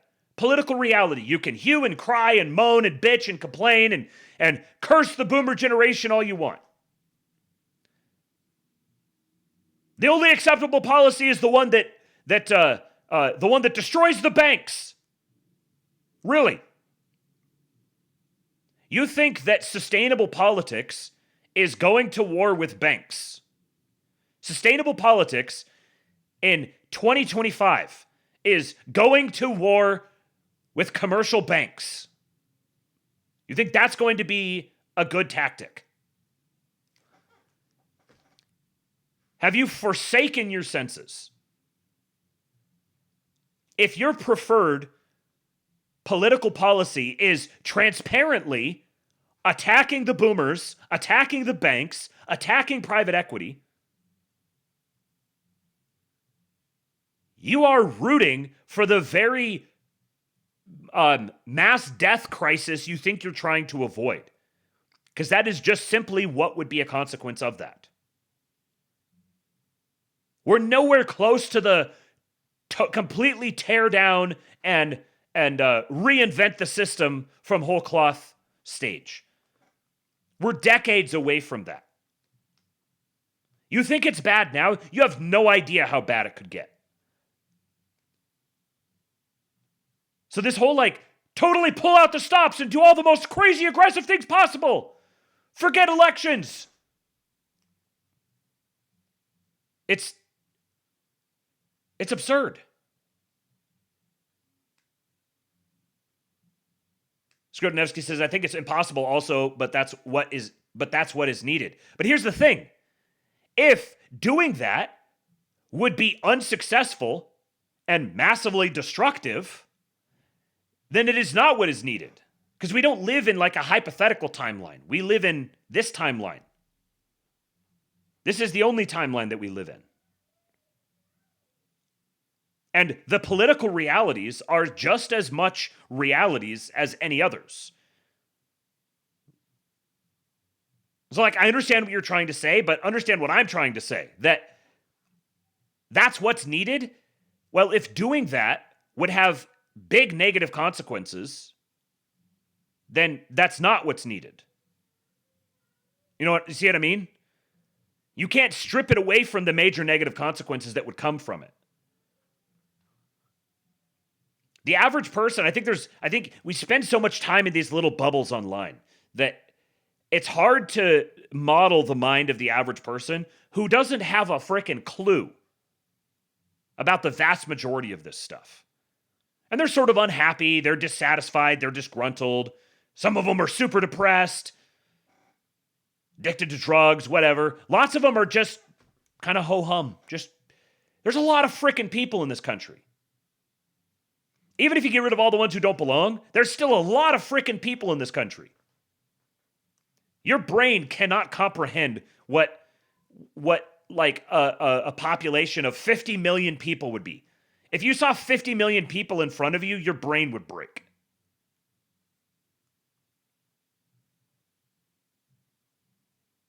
And there's probably 200 million people if you get rid of all the people who quote unquote don't belong. There's probably 200 million people here in the country. Political sentiment is not some vagary. It's a very real thing that has to be managed. And trying to do too much too quickly in such a way that you sacrifice political sentiment is as bad as not doing anything. Winning elections going forward is absolutely essential for multiple more election cycles. Probably well over a dozen, at least a dozen more. So the changes they have to make they have to make fundamental structural changes. They also have to do things that are flagrantly about acquiring votes. That's just a reality. And just because you don't like the thing or you see there's some sort of downside with it, you can't dismiss the upside of acquiring votes. You also can't dismiss the downside of driving away votes. You can say, well, this is the thing that needs to be done, and if lots of people don't like it and they choose not to, they refuse to vote for Republicans in the midterms or refuse to vote for president for J.D. Vance or whatever, screw them. It doesn't work that way. You have to pander to them. You need their vote, whether you want it or not. Kingless Kingdom says you need to balance things. If you do not If you not do things that will significantly rock the normie boat, we will lose the country. If we rock it too much, we will lose elections. And if we lose elections, we will lose the country. Right. So you have to rock the normie's boat, but you have to not rock it too much. A little bit more on the government shutdown thing here. Just as an example, this is Angus King, Democrat senator, going on with Morning Joe, and this is the way he's trying to sell it. You have to go back to what the strategy was at the beginning of the shutdown. There were two goals, both of which I support. One was standing up to Donald Trump. The other was getting some resolution on the ACA premium tax credit issue. The problem was the shutdown wasn't accomplishing either goals, and there was practically, well, there was zero likelihood that it was going to. In terms of standing up to Donald, there was zero likelihood it was going to. So they recognized that they had completely ceded the high ground to the Republicans, and the Republicans had zero interest in caving to them whatsoever. No motivation, no desire, no need to whatsoever. He says it here outright. We were standing up to President Trump and trying to get the ACA subsidies extended. We were the ones who shut the government down, and then we realized that it wasn't working for us, so we caved and decided to open it up again. Donald Trump, the shutdown actually gave him more power. Exhibit A being what he's done with SNAP and SNAP benefits across the country. Oh, by the way, Joe, you're going to love this. Guess who's... You mean when he said, if you don't appropriate money for me to use to pay for this, I can't pay for it? Is that what you're talking about? Who's getting paid during the shutdown? Not listen to this. Who's getting paid and SNAP benefits across the country? Oh, by the way, Joe, you're going to love this. Guess who's getting paid during the shutdown? Not the park rangers or air traffic controllers, the ICE agents. Who did that? Who made that happen?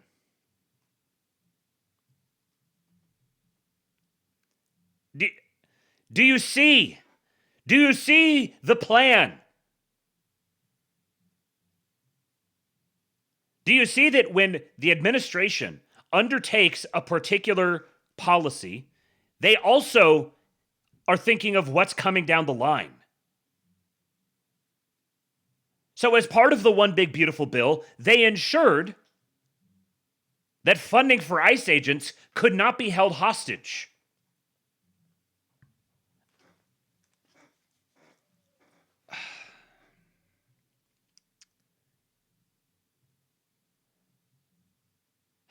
So let's talk about this mortgage thing, because this is kind of that's the background for all of this. Very clearly, we've had 10 plus months now for people to recognize some of these patterns. When the administration announces a policy, they begin undertaking an initiative. They're not just throwing stuff out scattershot. There's a plan. There's an order of operations. Think about that whole wave of executive orders. Remember when right after inauguration, there was just dozens and dozens of executive orders that came pouring out, laying the groundwork for all of the legal fights that have been happening. The administration is something like 23 out of 25 in the Supreme Court right now. Do you think it would be possible for them to be 23 out of 25 in the Supreme Court if they didn't have a sophisticated plan? Do you think that's even conceivable, even possibly conceivable? The only way they could possibly have that sort of a record is if they actually have, I don't know, some sort of a game plan, some sort of a larger picture, a way that all these different policies all feed into each other. They all connect with each other. I'm not saying this is like like supernatural, Patriots in control, but it is Patriots in control. I'm not saying this is galaxy brain 5D chess. I'm saying they know what they're doing. They've made it very evident. They understand exactly what the problems are. They're addressing all of these different problems. And virtually anybody who's in this sort of, anybody who might be within earshot of this, or all the people that, whoever's listening to this, all the people they listen to and are around in the right-wing political commentary space, the vast majority of that whole population, including myself, is some sort of post-libertarian. Or at least like post-conservative. Deeply cynical about the efficiency and competence of the government. Deeply aware of just how massively bloated and incomprehensibly Byzantine it is. If you're aware of those things, how would you possibly expect? How would your baseline assumption possibly be that there's going to be massive transformative, dramatic change that happens immediately? It can't. We could just simply rule that out. That sort of thing is not going to be possible. So we could just a priori assume anything that happens is going to have to be gradual. It's going to have to take time. You can yell and scream about how urgent everything is all you want, but you might as well yell at water to stop flowing.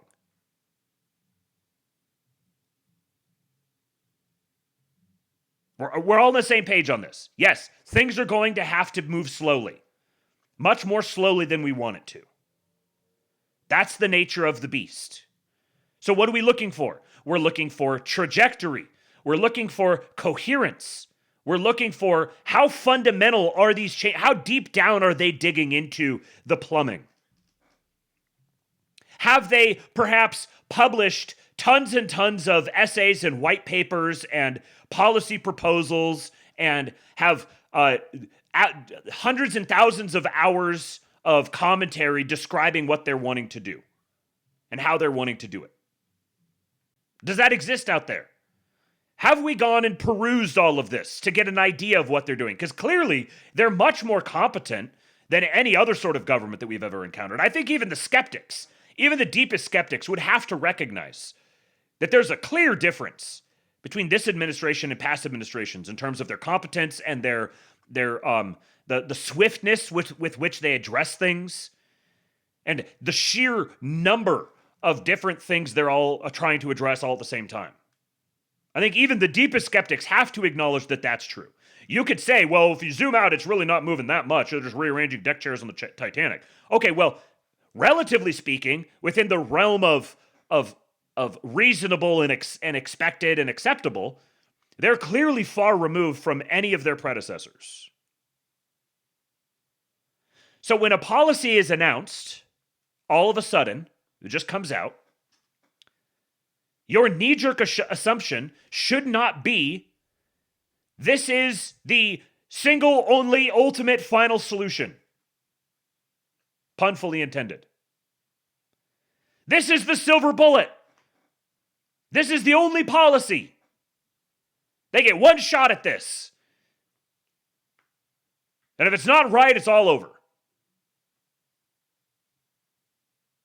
You're just low information and out of touch if that's the way you approach these things. So when you see something like Trump announcing a 50-year mortgage, suggesting the creation of a 50-year mortgage, your natural assumption should be,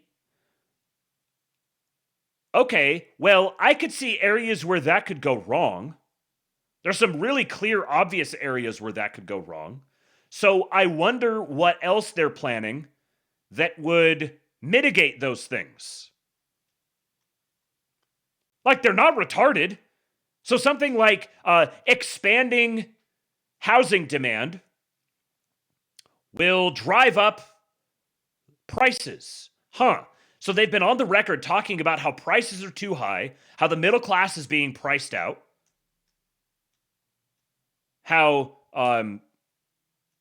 they're talking about selling federal lands for development for houses, building affordable housing.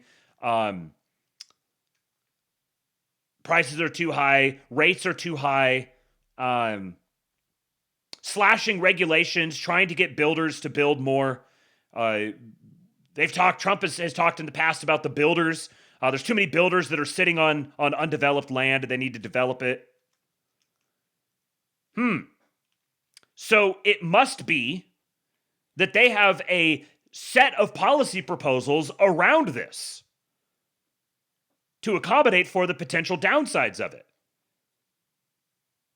Or you could just automatically assume that, Trump is just a stooge of Jewish bankers who are, and he took a bullet to the ear and sacrificed the last decade or two of his life to being tormented just so he could sell us all into debt slavery. Literally the most famous real estate mogul of all time, who notoriously built his entire wealth stack through creative use of leverage. By using debt as an asset. Oh, but he doesn't understand how the mortgage industry works. He doesn't understand housing. He doesn't realize, oh no, a 50-year mortgage will just increase supply. Will just increase demand, and it's going to make prices go up even more. How is he so stupid? Maybe you're stupid. Consider that. Consider that you are stupid. What's very odd to me is that I haven't seen anybody until the last 3 days, I haven't seen anybody advocating for the elimination of the 30-year mortgage. Why is that? Why does nobody want to see the 30-year mortgage abolished under terms of, it's usurious? This is usury, it's debt enslavement. If the 30-year mortgage isn't debt enslavement, but the 50-year mortgage is, under what terms? Like, what is it? What is it that's different that makes one and one the other? I don't understand. If the 30-year mortgage didn't exist, and someone was suggesting the creation of a 30-year mortgage, maybe going from a 10-year mortgage to a 30-year mortgage, be like, wow, that's a pretty big jump. There could be some downsides to this. We should consider those downsides. We should also consider the upsides. Because here's the thing. If you compare a 30-year mortgage and a 50-year mortgage on a $400,000 house, 30-year, 50-year mortgage, the monthly payment comes out to be, for the 50-year mortgage, it's about $250 a month less. $250 to $350, depends on interest rates, depends on down payment. There's a bunch of different things that go into it. But just say $300, just to kind of split the difference. Say $300 less. That $300 could be pretty substantial. There's a lot of people who would really, really benefit from an extra $300 a month. That $300 a month could be the difference between them being approved for the mortgage and being able to own a house and simply not being approved because their debt to income levels, they can't be approved for it. The lower the monthly payment, the better your DTI numbers, the more likely you are to be approved. And is the goal here to get young people into home ownership? That's what I thought it was. I thought the goal here was to get young people owning homes. We get a policy that says young people we're going to make it easier for young people to own homes. And the response is, not like that. No, no, no, no, no. You can't enslave them in debt. No, we said we want young people to own homes, but we want young people to be able to own homes in the way that we think is best. Okay, so how? Well, make housing prices come down. Okay, so you're saying put together a network of policies that will have downward pressure on housing prices that won't take, I don't know, a year or 2 years to actually be realized? You realize how much it would take, especially, I did the math on this, on a $400,000 home with like basic prevailing rates right now, on a $400,000 home to drop $300 a month off of the monthly payment on a 30-year note would require a 10% decrease in the value of the home. So you need a 10% drop in the housing market on $400,000 houses in order to accomplish that $300 gap. That is also accomplished with a 50-year mortgage. Do you realize what it would take to achieve a 10% drop in the housing market? While they're also trying to get rates down. So if you want rates down and you want the housing market down, you want housing prices down and rates down, you're going to need some sort of something else. Because rates going down is going to make prices go up. If you get prices down, that's going to have upward pressure on rates. Not to mention, remember the whole thing I just ranted about boomers? Do you know a really good way to lose the votes of boomers? Crashing asset prices.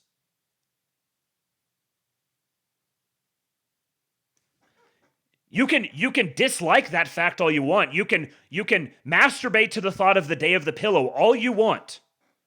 And it's not going to change that. Boomers are still going to vote in large numbers in 2026 and 2028. If your great grand plan for saving America is crash boomers' net worths, you're never going to lose another election.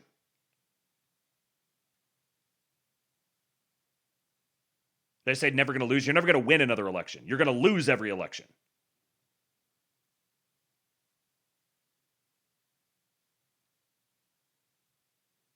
So if your great plan for getting young people to owning houses, not just renting in perpetuity, if your plan is, just make housing prices less. Okay, so there's a number of things that you could do for that, but if you do them too quickly and you crash asset prices, you've just created yourself Trump's not going to win if he doesn't get the young voters on. Yeah, Trump's also not going to win if he gets the old voters off. Unfortunate phrasing. You get my point. He probably would win if he gets the old voters off. He has to hold on to both of them. Part of being the president is managing not just the actual policy things, not just the actual economy, not just the actual those details. It's also managing the electoral implications of policies.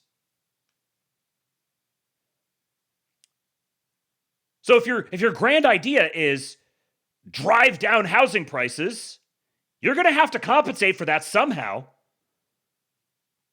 with the boomers and the banks and private equity and all these other people who have a vote as well. If you don't want them to have a vote, you need to acquire the political power to disenfranchise them. And you're not going to acquire the political power to disenfranchise them if you try to leverage the administration into doing things that's going to cost them political power. You think you're going to do this through the Democrats?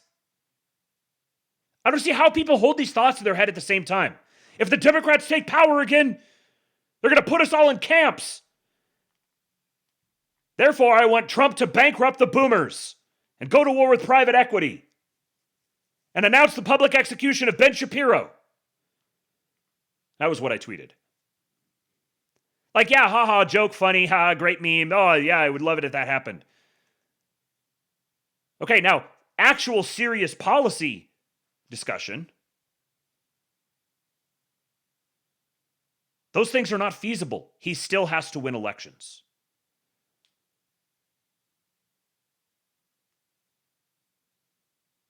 So, 30-year and 50-year mortgage. I tweeted something out that really, this is the thing that got me called a kike and a Ken traitor and other stuff. I said, anybody right now who is calculating the total interest paid on a 50-year mortgage is a fucking rube. You guys are getting white noise?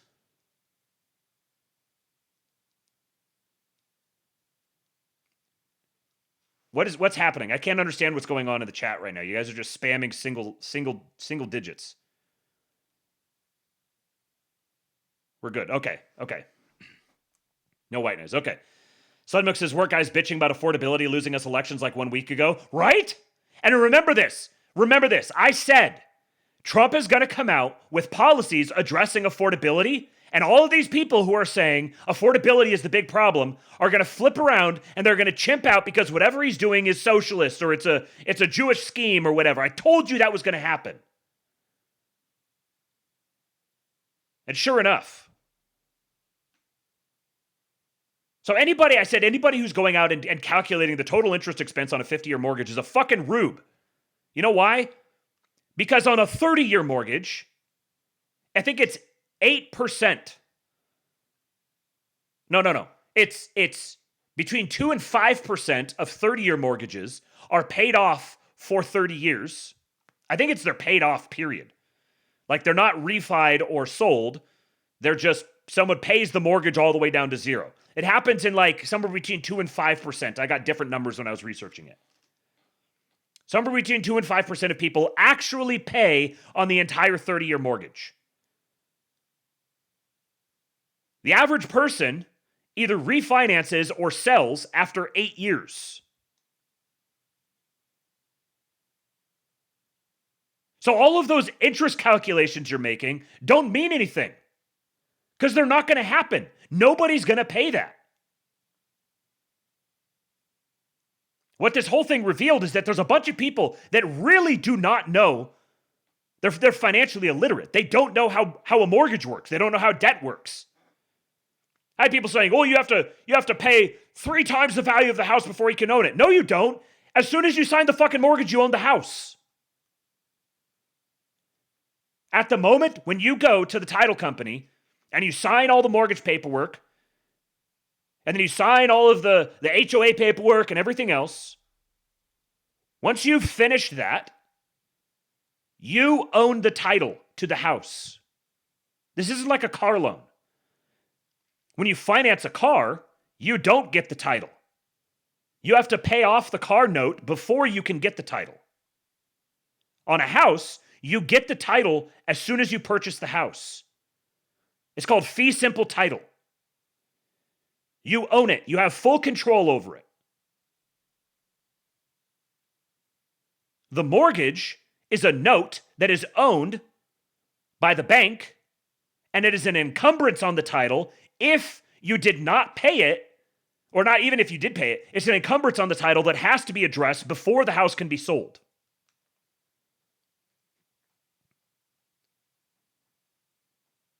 So if a 50-year mortgage is the way that somebody can own a house,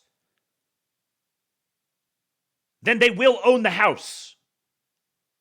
Of course, they're obligated to pay the mortgage, but they'll own the house. That's the goal, right? The goal is to get young people owning houses. The goal is to get young people building equity. Oh, well, you build more equity in a 30-year than you would in a 50-year. You'll build it faster. Yeah, and you'll build it faster in a 15-year too. You know how you'll build the equity the fastest? Paying cash. But people can't pay cash. Lots of people can't pay cash. Most people can't afford a 15-year note. A lot of people can't even afford a 30-year note. but they might be able to afford a 50-year note. Now that might be possible. So now they can be building some equity instead of no equity. If you're comparing the 50-year mortgage to the 30-year mortgage, you don't get it. You should be comparing the 50-year mortgage to renting. And here's the difference between a 50-year mortgage and renting. With a 50-year mortgage, you own the house.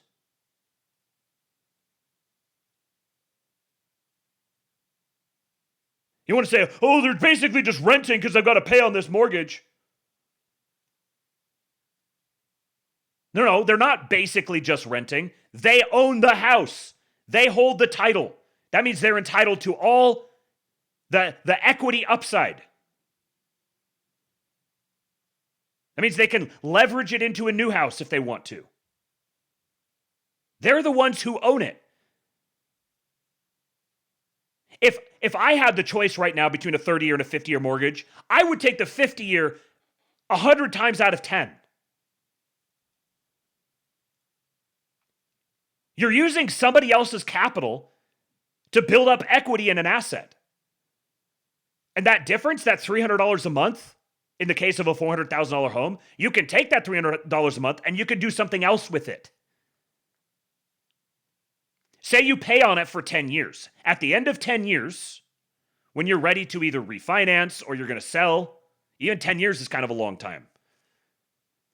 If you're going to refinance or you're going to sell, you've built up some equity. If it was a 30-year mortgage, yes, you would have built more equity than you did in the 50-year mortgage. The difference is I think it's like $40,000. So you would have $40,000 less equity if you went the 50-year mortgage and you only paid the minimum payment every single month. You didn't pay anything extra, only paid the minimum payment every single month. On a $400,000 house with standard rates as they are right now, you'll have something like $40,000 less equity after 10 years. But assuming there isn't a total collapse in the housing market, you're going to be net positive. You're going to have equity. And if you're someone who is going to be renting otherwise, and you may not have even been able to get into the 30-year mortgage, now you have equity that was not going to be available to you if the 30-year mortgage was the only one that was available.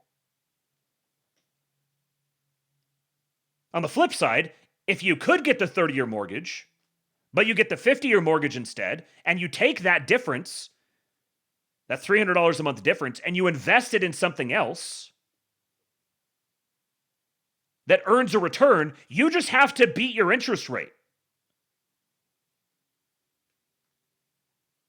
Whether you're investing in the stock market or in Bitcoin or in gold or in investing in someone's business, funding your own business, whatever.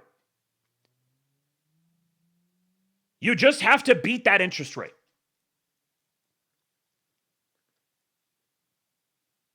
Yeah, it's not hard to outperform 6%.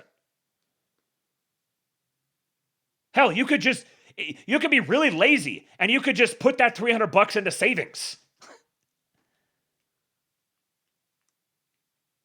I wouldn't advise it, but you could do that. This 50-year mortgage, if it actually happens, it's going to be so popular. They're going to have to limit its availability.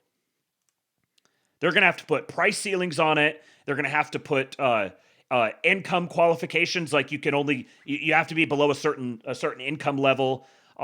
It's only for first-time home buyers, something along those lines.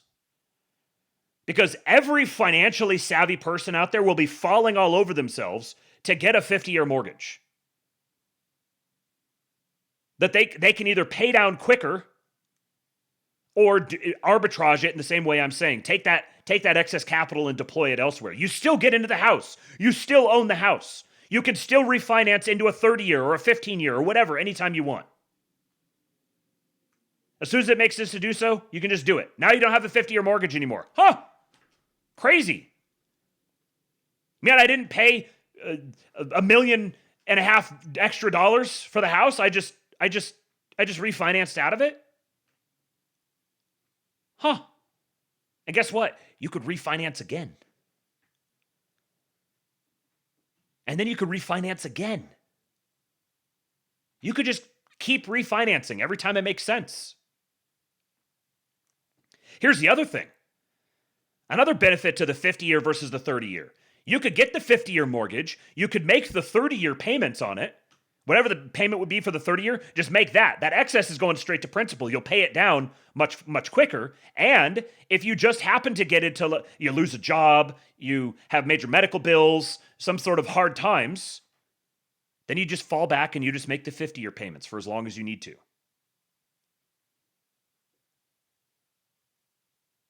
Is the introduction of a 50-year mortgage the sign of a housing market in crisis? Yes, it is. But the housing market is in crisis. So we need policies that are crisis mode policies.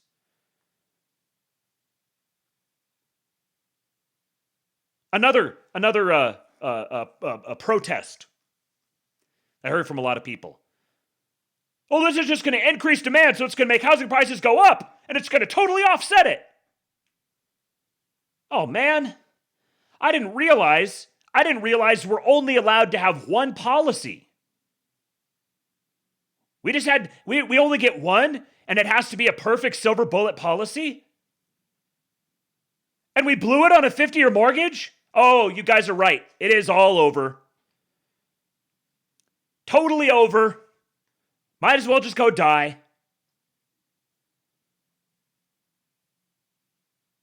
No, what if you do the 50-year mortgage? You introduce the 50-year mortgage.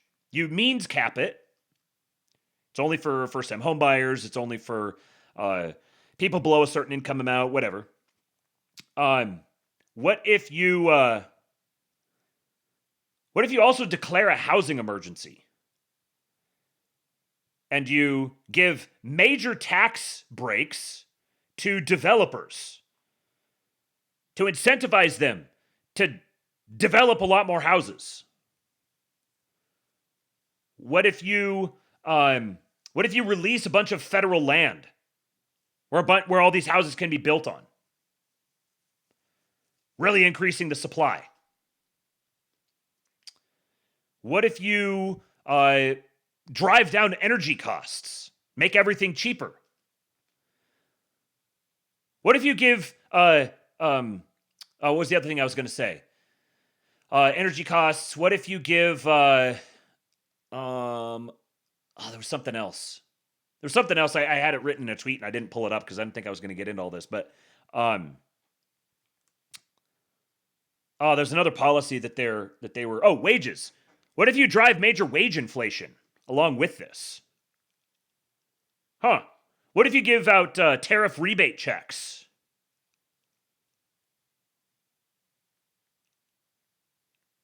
It's almost like there's a whole bunch of different policy proposals they've already put forth that will sort of counterbalance each other. This isn't even getting into like the stuff with like the sovereign wealth fund, the IPO of the GSEs, Fannie Mae and Freddie Mac, maybe creating a new market for making these profitable so you can offer them at a lower interest rate. Some sort of promotional rates, attach it to the FHA program or something like that. What if you also paired this with, I don't know, long-term paper for long-term treasuries, like 50 or 100-year treasuries, or even perpetual zero coupon treasuries that you cram down on foreign nations as part of your trade negotiations, effectively using instead of allowing them to dump all of their money into the short-term treasuries, continually manipulate the market, you force them to hold this long-term paper and effectively finance the recapitalization of the American lower and middle classes. Oh, what's that? You didn't know that Stephen Mirren's currently sitting on the federal board of governors who wrote the paper called the Mar-a-Lago Accords proposed exactly that?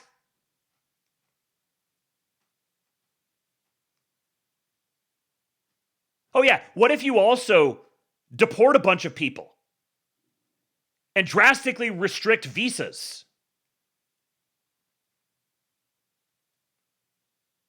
What do you think that's going to do to the housing market? There's a lot of people like, oh, just deport 50 million people. And that'll free up all the houses. Well, for one thing, how many of those 50 million are, I kicked my camera. How many of those 50 million are living in houses and how many of them are in apartments? And how many of those 50 million are actually in, there's like, that 50 million is not 50 million houses. We'll say that. And also, how long is it going to take to deport 50 million people? You want to wait that long for these houses to come available? So all these young Americans who desperately need to start building equity as soon as possible, they just need to sit around and wait on the courts and funding and all this sort of stuff just to get all of them out. So maybe 2 or 3, 4 year, 5 years from now, you've got 20 million fewer people in the country,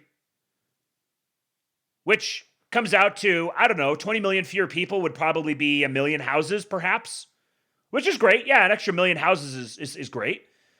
But that's also like a couple 100,000 a year. You have to wait for them to be deported for those houses to come available. And how many of you are going to line up to go live in a house that 50 Guatemalans were living in?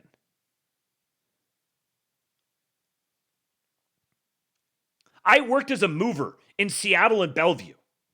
You don't want to live in a house or an apartment after an Indian family was there. Everything you own will smell like curry for the rest of your life. How many of those houses are even livable? How many of those houses are going to require significant upfront investment just to get them back to livable? So now we're going to don't do anything else, just focus on deporting people so that young people can go live in a house that was ransacked by a bunch of Tren de Aragua members. Or a house that's had cow shit being burned in it. If you think that deportations is going to solve the problem of housing, you're wrong. You're egregiously wrong. It will contribute to solving it, but it's not going to solve them anywhere near fast enough. And it's going to introduce a bunch of other problems. It's not just ship the people out and immediately nice home available and young person just moves in. And if there's get all the people out and that's going to cause prices to drop, it's going to make the houses more available, but it's also going to prices are going to drop, but that's going to take a while. You got to get the people out, and then you got to wait for the housing market to come down. So if you're saying, oh, the answer is just deport people, why aren't they just deporting people? Well, first of all, they are. Second of all, that's a long-term solution. That's not a short-term solution. I thought this is an urgent problem that needs to be addressed immediately. You know, the power of compounding and all of that.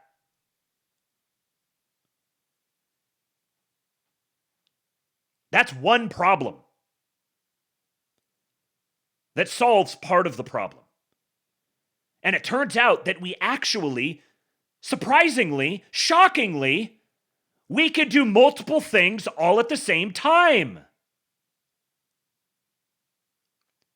And when the administration says, hey, here's an idea that we're looking at launching, you're a fucking retard if your reaction to that is, this is the only thing they're going to do. They're just putting a Band-Aid over a gunshot wound. You want to be sad and angry.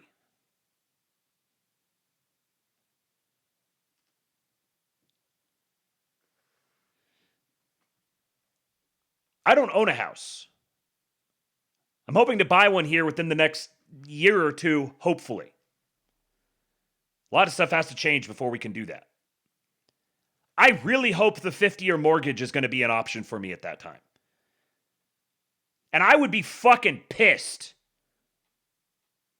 if I just spent the last couple of years listening to our guys hooting and howling about young people needing a new avenue to get into a house.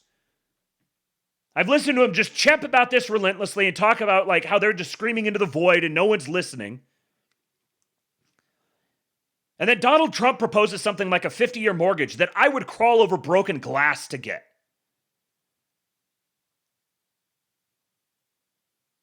And you fucking financially illiterate retards go out and immediately counter-signal it. You're full of shit. You are absolutely full of shit. You're just moral preeners. Just virtue signaling. There is online currency that is harvested by people counter-signaling the Trump administration.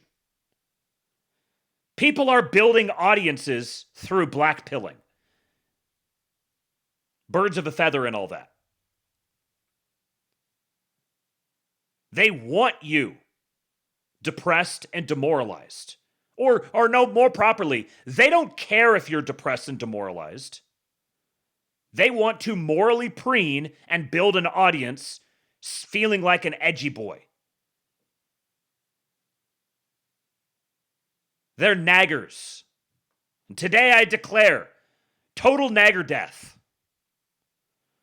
I'll read a thread about that here at the end of the show, but I want to get to some more. I've got some thoughts to share for some other people talking about this same issue. The housing issue, the 50-year mortgage issue. So first of all, from America First Insight, a lot of people say that this is the incorrect way to handle the situation. Disagree. More choices are always better. Does this benefit banks? Yes. Are there many other choices? Not sure. I'll say this. If you think you're going to get any sort of policy that you want that does not benefit banks, once again, you're Welcome retarded. To the Gulag. If you survive, you earn your freedom. Thank you, Bobby Ballbags, gifting a sub to Zoomer Dylan. You guys are patriots. Actually, you know what? We haven't, I can't believe this. I can't believe that I got 2 hours and 12 minutes into the show without playing a single Erica. Auf der Heide blüht ein kleines Blümelein. Und das heißt Erika. Hold that thought for just a moment. It's going to be a little relevant here in just a moment. You'll be shocked to learn whose Welcome to the Gulag. policy package. If you survive, you earn your freedom. Thank you, Bobby Ballbags. Welcome to Nasher 16. Another gifted sub. You'll be shocked to learn whose policy package included 40 and 50-year mortgages. We'll get to that in just a moment. Does this benefit banks? Yes. You know a really good way to get your preferred policies across the line? Make sure they benefit banks. There you go. There's a life hack for you. Are there many other choices? Not sure. A lot of people, let me share the screen. A lot of people are saying that we should ban corporations from buying homes, such as BlackRock. But the fact is, BlackRock doesn't care about single-family homes. Not totally true. I will say this. This is not totally true. BlackRock does. And yes, I do believe that corporations should be banned from buying homes. However, that's a much thornier issue than you might think.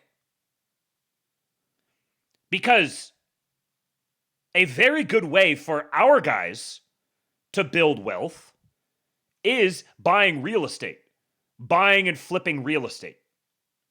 And all of the guys who are like working class dudes who just figured out how to do this, who are in the business of buying and flipping real estate, they all do it through LLCs. They usually do it through multiple LLCs. That's what makes it possible for both personal liability protection, for the tax benefits. You've got to figure out a way to ban corporations from buying homes while not banning our guys from buying homes. Yeah, it could kill generational trusts. And once again, this is another thing. I just see people who just mindlessly repeat this. Ban BlackRock from buying homes. Go to war with private equity.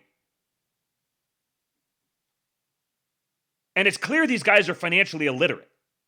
They don't understand. They're not actually in the business of doing these things. They don't understand what it would actually entail. I would love to see some sort of law or regulation that would target the BlackRocks of the world while not targeting my buddy who buys and flips houses.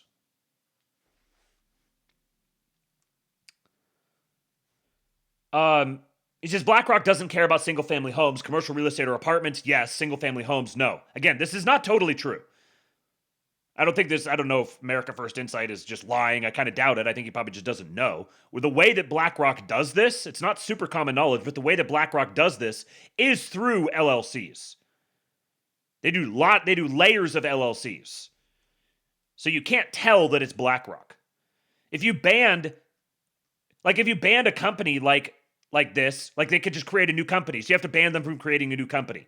If you ban them, if you say they can't do it through LLC proxies, well, then they can pay someone to set up the LLC proxy for them and just route the money such that it's not obvious they're doing it. Like, this is a game of whack-a-mole. That probably, honestly, the way to do it probably isn't by outright banning them. It's by introducing new mortgage products that are only available to not them. And basically herding normal individual buyers into that market, like perhaps a 50-year note.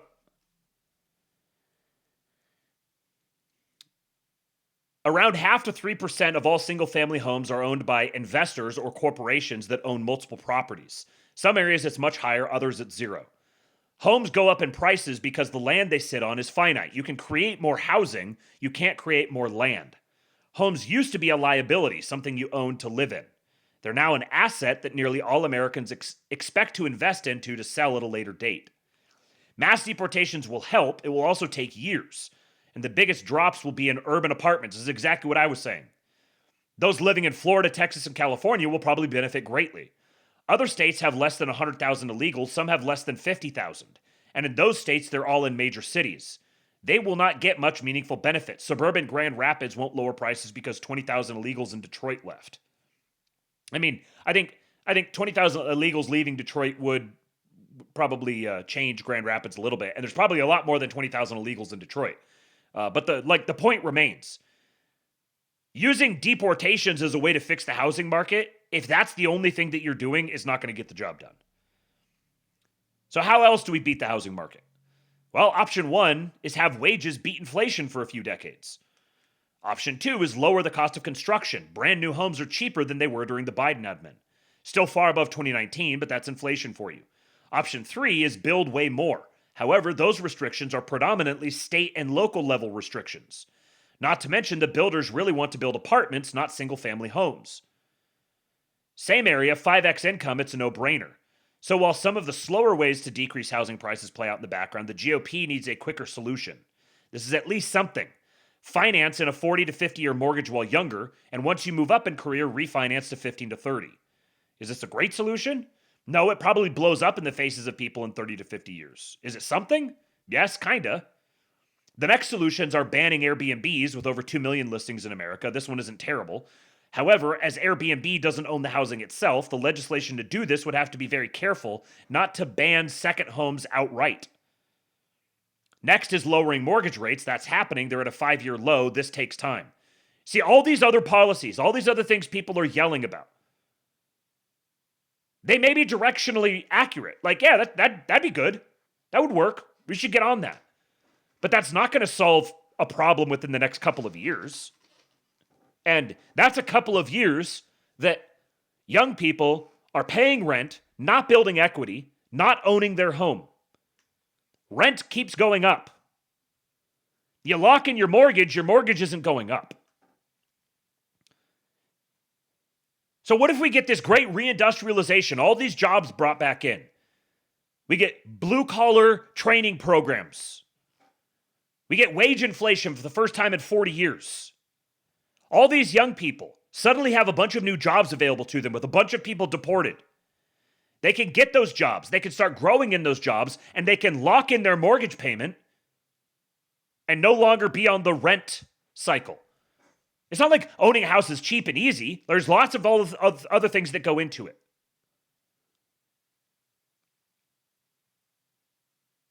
But this, as one policy in a whole package of them, is one of the ways that you can start to address this problem now. If we agree that the problem is young people not owning homes. If you want to tag on a whole bunch of qualifiers to that, well, okay, then we're having a different conversation and you're being disingenuous. Yeah, ban Airbnb, that'd be great. How do you ban Airbnbs without banning second homes? Because this is another great way for people to, for young people to start to build wealth. There's lots of different ways that you can get a second home, even on relatively little income. There's a lot of ways you can make it happen. You can get a second home, and you can either be remodeling it and flipping it, or you can be renting it out to someone who can't get approved for a mortgage no matter what the mortgage is. Or is only going to be in an area for a short period of time and doesn't want to buy a home.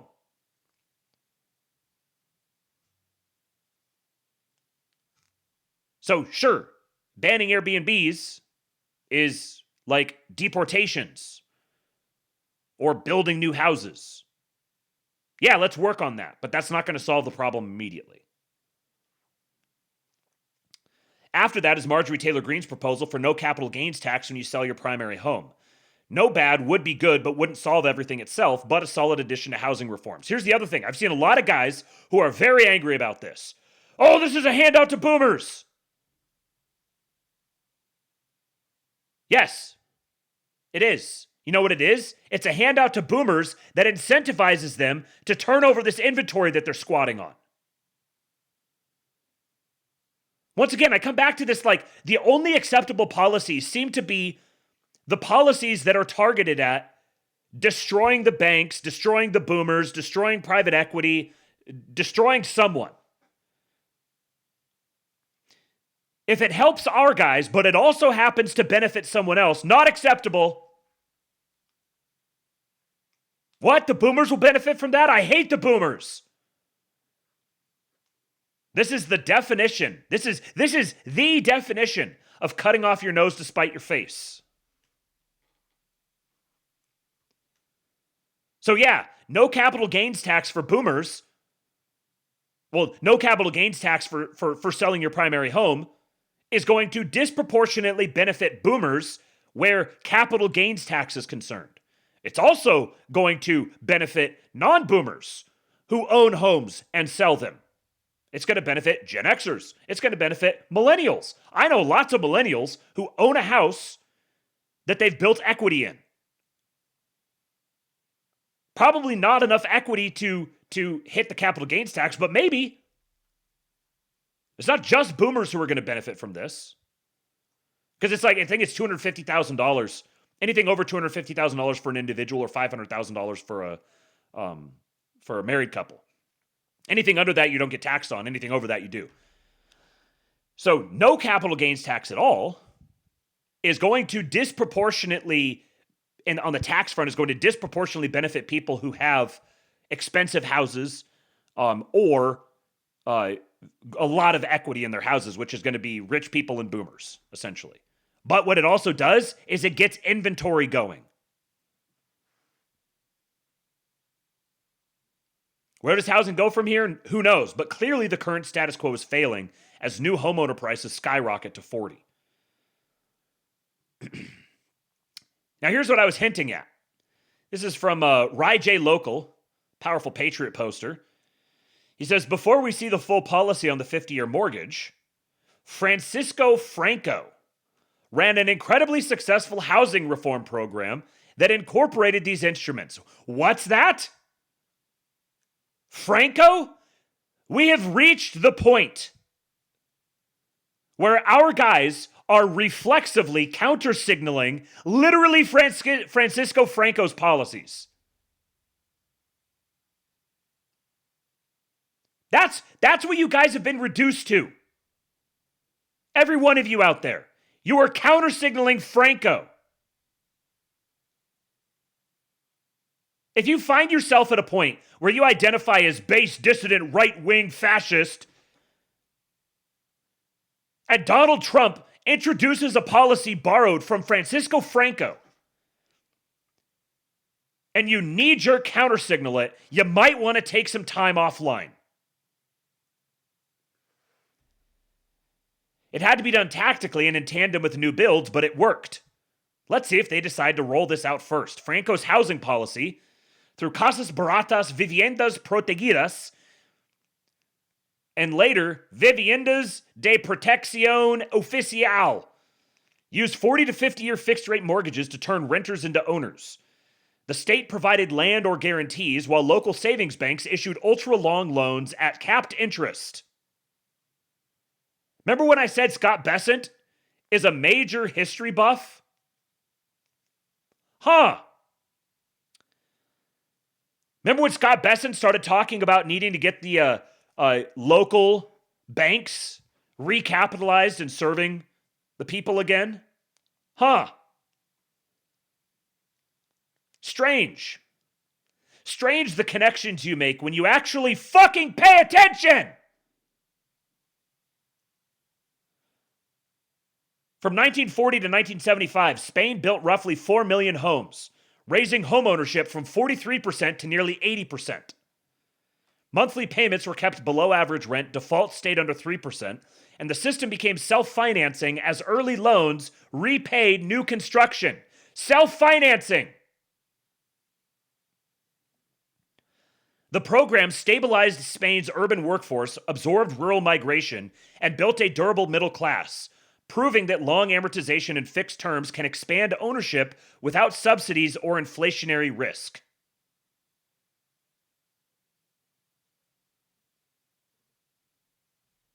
The Trump administration is literally putting together Francisco Franco's housing policy.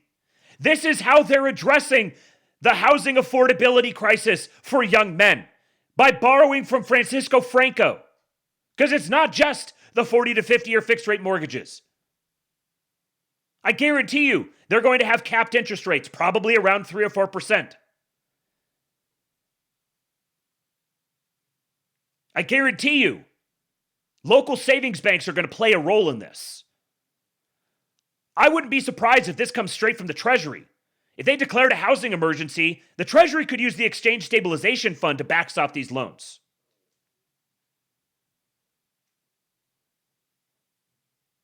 They are going to provide land. The state provided land.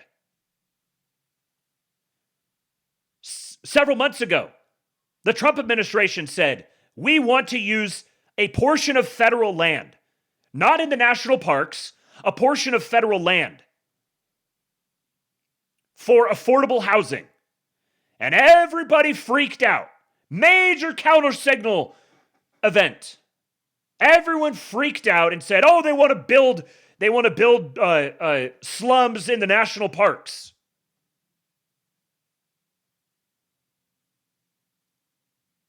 It's literally fascism. They're literally approaching this like fascists.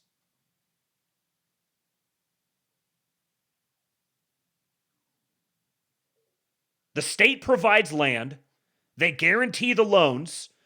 Local savings banks issue them at capped interest. I guarantee you this is what it's going to look like. It's going to have some differences, but it's going to look largely like this.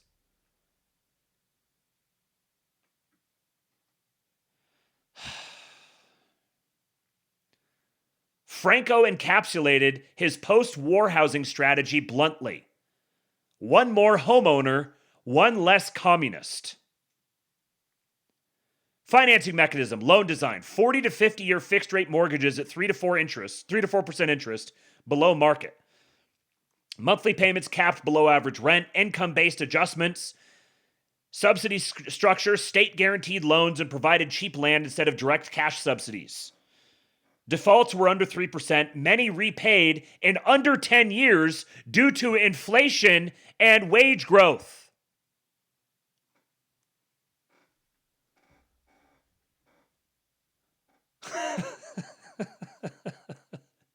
You know what they're also doing? They're also slashing the red tape for the builders. I wouldn't be surprised to see them start withholding federal funds for, I don't know, highways or something from states if the states won't expand their zoning laws to accommodate new builds.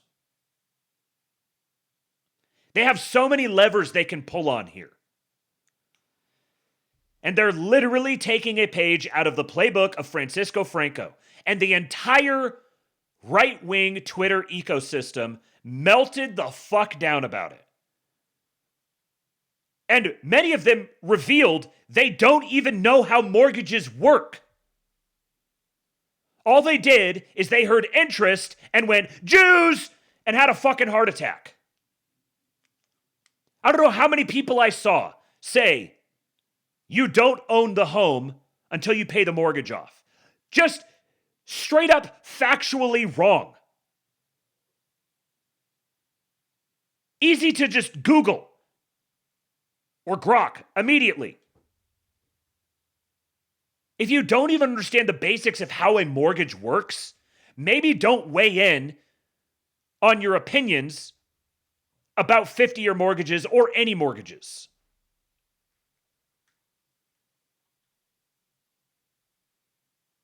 Everyone got all mad about him posting this graphic comparing him to FDR. Oh, FDR's a commie. We hate FDR. Why do you think he might compare himself to FDR right after an election where everybody came away from it and said, affordability, affordability, affordability? When everyone said, Trump's really got to work hard to get people's votes for the midterms. Yeah, guess what FDR did? Had like 4 terms. Because he is the icon of the unitary executive. He's embodying Yarvin here. He's identifying that there hasn't been a president like him since FDR. Do you realize that like 90% of the population has an extremely positive association with FDR? Maybe, I don't know, bear with me here. I'm going to say something kind of radical. Maybe the president should associate himself in the minds of the populace with really, really popular people. Do you think that might be a successful strategy? Maybe you should recognize that not every single thing that comes out of the White House is targeted at literally you. Some of it is. Lots of it is. Imagine that. Imagine a White House that can both target literally you, racist Nazi fash poster, and also target generic normie shitlib. Get you a president who can do both. Bill Pulte, director of FHFA, Federal Housing Finance Authority. He said, we hear you. We are laser focused on ensuring the American dream for young people, and that can only happen on the economic level of home buying. A 50-year mortgage is simply a potential weapon in a wide arsenal of solutions that we are developing right now. Stay tuned. You know the proper response to this? Thank you for the clarification, sir. Can't wait.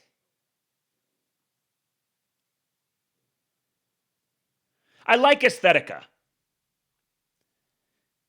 This is not useful. The only thing this is useful for is getting impressions. The only solution is to decrease the demand. We have 100 million too many people in this country. They need to go. We need an immigration moratorium. You're talking to the fucking Federal Housing Finance Agency director. He's not responsible for deportations. Go talk to Stephen Miller. How can anyone justify bringing in millions of people per year to compete in the housing market with young Americans who can't afford a home? Do you know how long it takes to deport 100 million people? Are we supposed to just sit around and wait before we can start buying homes? We're not going to be young people anymore.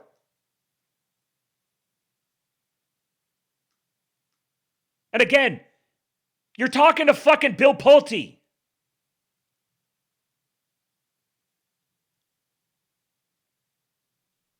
Cernovich. I know a lot of people don't like Cernovich. This is the perfect response. It's great you're looking at it. The people know you are trustworthy. Also, make mortgage rates assumable. Who cares if the big banks don't like it? Huh? Another great weapon. Another great arrow in the quiver. Oh, and look at that. Pulte. At Fannie and Freddie, we're evaluating how to do assumable or portable mortgages in a safe and sound manner. Wait. I thought 50-year mortgages were the only they were just throwing us some token thing like, let them eat cake. I don't remember who it was. I saw someone who literally made that comparison. Oh, this is just let them eat cake. Oh, how do I delete other people's Twitter accounts? Can I do that? And if you've been paying attention, this isn't the first time you've heard about this. There's been rumblings about them working on the assumable or portable mortgages issue. Then he says, the home builders are sitting on 2 million empty lots. They need to start building on these empty lots. Who the fuck is Chandler Langevin? No, you need to deport 100 million people. I'm sorry, the fucking director of federal housing finance needs to deport 100 million people? What the fuck are you talking about?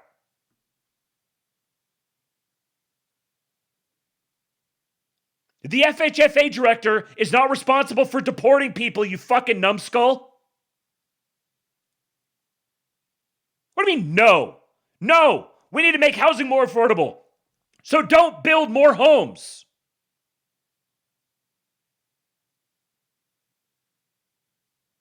And if it was just one dude, that'd be one thing.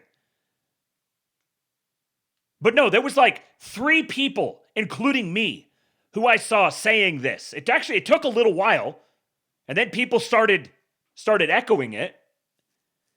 But this was a full-scale, like, H-1B Christmas 2024 meltdown.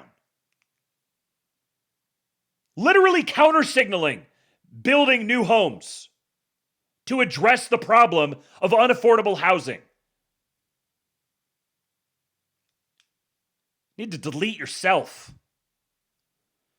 Look at this. Fannie Mae removing minimum credit score requirement. A win for FHFA Director Bill Pulte and good news for America. Anyone who has been a long-term renter faithfully paying each month gets 0 credit consideration for it. Also, those following the Ramsey budgeting model pay cash or debit and don't build credit in the traditional way and can still be wealthy and stable without one. The AI tool set will help weed out risky loans before they happen, but this is only good news for Fannie Mae and Freddie Mac. Pulte has quarterbacked this cause to his great credit. What's that? Another way for young people to be able to afford a home? To own a home? Instead of this gay credit score game you have to play, you can just get credit for having paid rent faithfully. You can get credit for having assets, even if you don't have credit. And you can still get a mortgage. He said our underwriting standards are the same. As a process matter to ensure 2 scores can be used and not just one, we eliminated the requirement for FICO in the infamous guide. Big deal for consumers, small or nothing deal for underwriting. So they're also attacking the FICO cartel on a monopoly basis. This is the administration that just wants you enslaved to Jews and doesn't give a shit about your plight. Just wants young people to die. Just hates young white men. They're not doing anything but just offering you a let-them-eat-cake 50-year mortgage.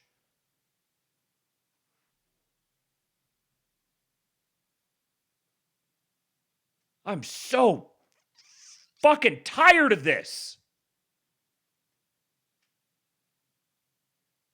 Because it's not just that this like personally annoys me. This has real tangible effects on the populace.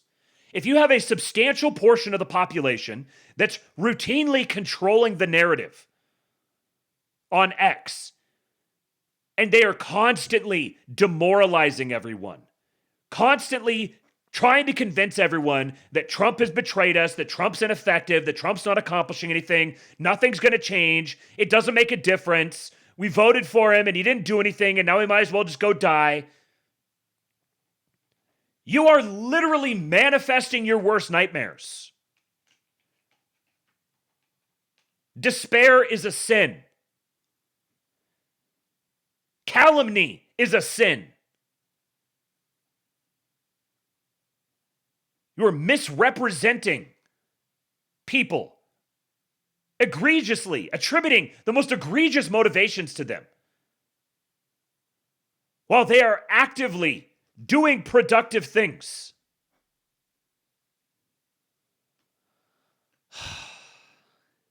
This is, I swear to God,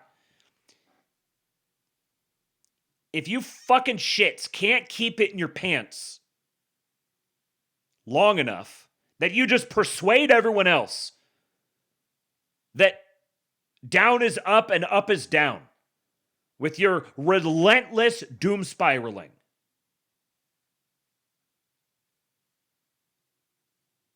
you will answer for it. I don't want you to answer for that. Shred Buster, libs are crying about the government opening. Shut the fuck up and get behind your president.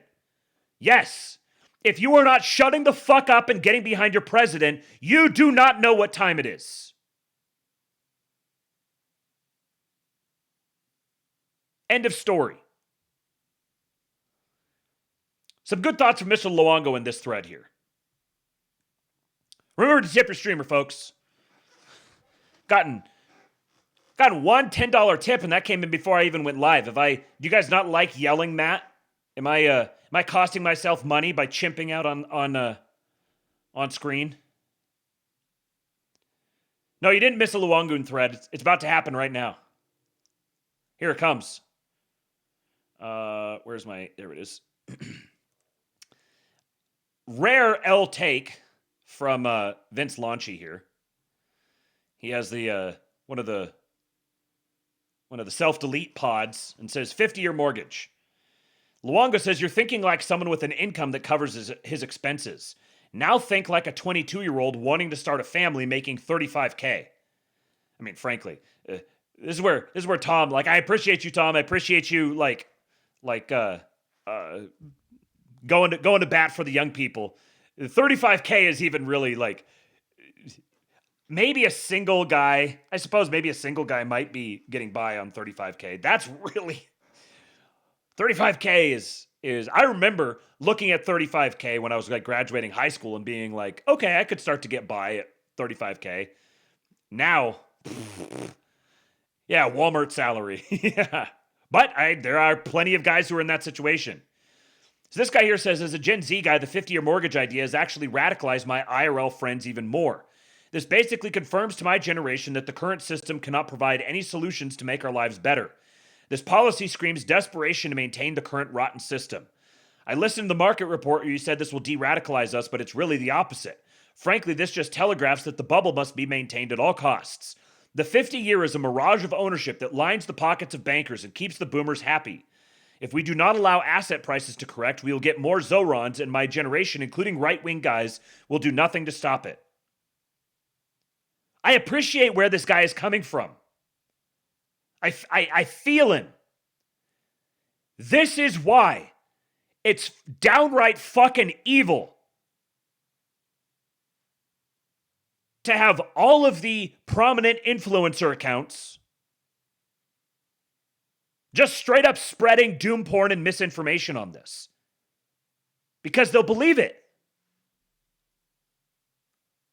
Do you know why they believe this? They don't believe this because they understand mortgages and they understand arbitrage, interest rate arbitrage, and the value of building equity versus renting. They don't understand this.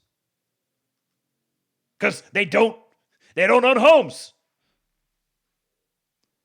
So it's the job of the influencer class to inform and educate them. Not just so that they feel better, but so that they can take advantage of the opportunity. If he thinks that a 50-year mortgage is just debt enslavement and a mirage of ownership, he won't take advantage of it. Money talk. Hello. Alpha male alert. Cheating, bling, bling, cut the chatter. You ain't talking money, then you're talking no matter. I have routinely had to say similar things to my friend group. Their cognitive security is weak. Thank you, Melon. You're a patriot. I appreciate you, man. Good for you.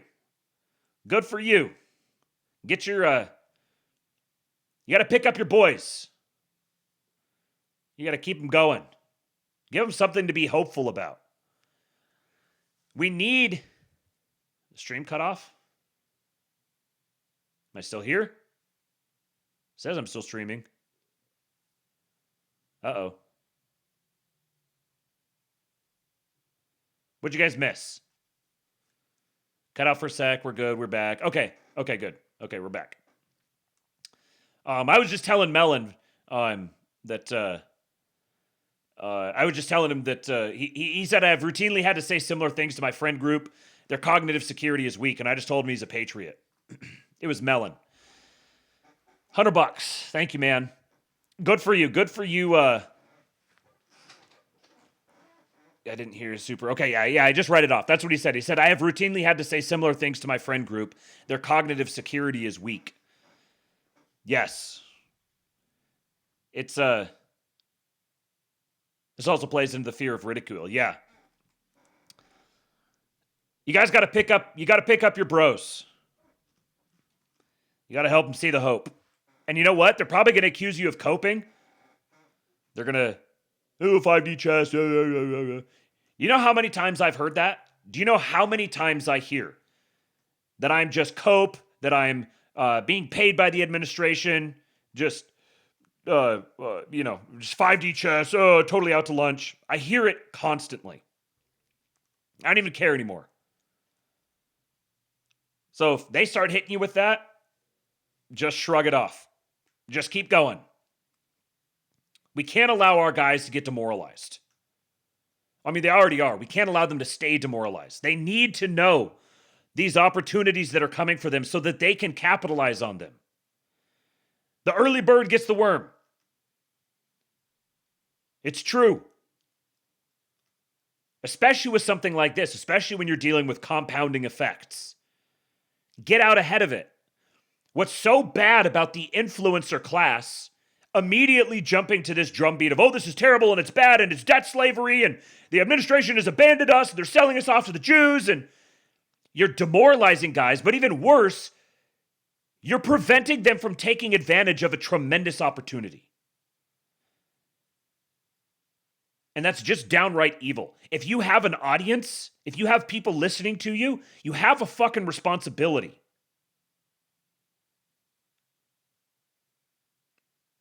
You have to be true to that responsibility. You have to bear it.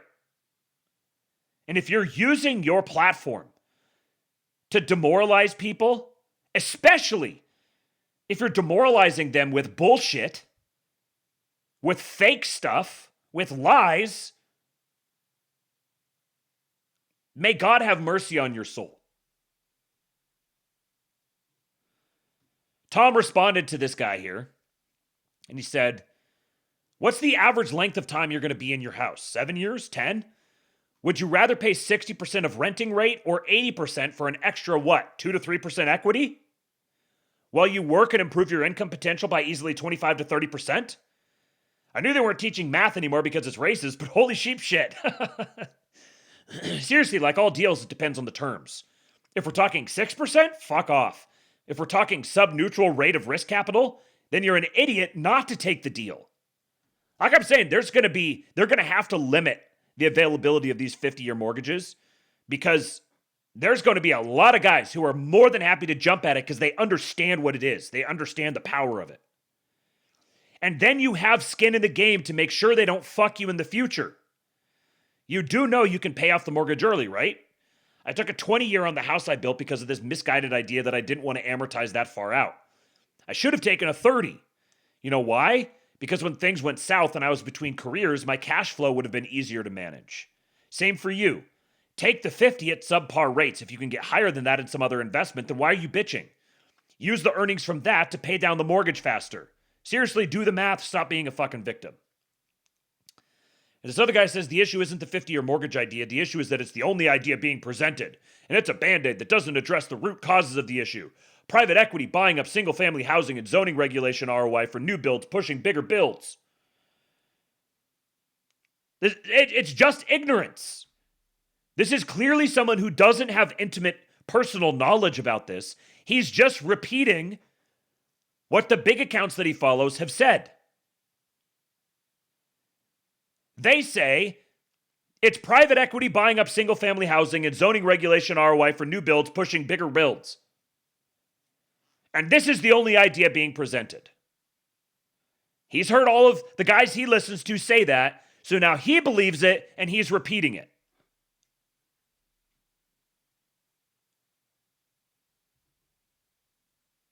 I just saw it. Where did this go? It jumped down on me. Damn it. Yes, Mr. Sue. Our guys with platforms are literally genociding their race. Genociding their race through demoralization and misinformation. That's exactly what's happening.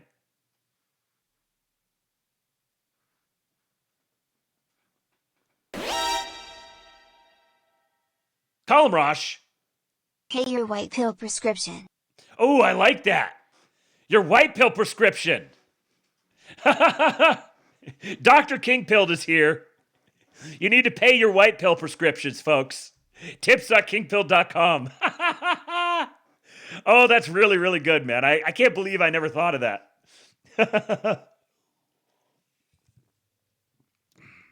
King Pilled RX. Out NRX. N King Pilled RX. Tom says that's certainly an important angle on this and needs to be dealt with. Why don't we wait to see what Trump and Fannie and Freddie are actually offering before we all light our hair on fire? Imagine that. Imagine that. Imagine waiting to see the actual terms of it before lighting your hair on fire.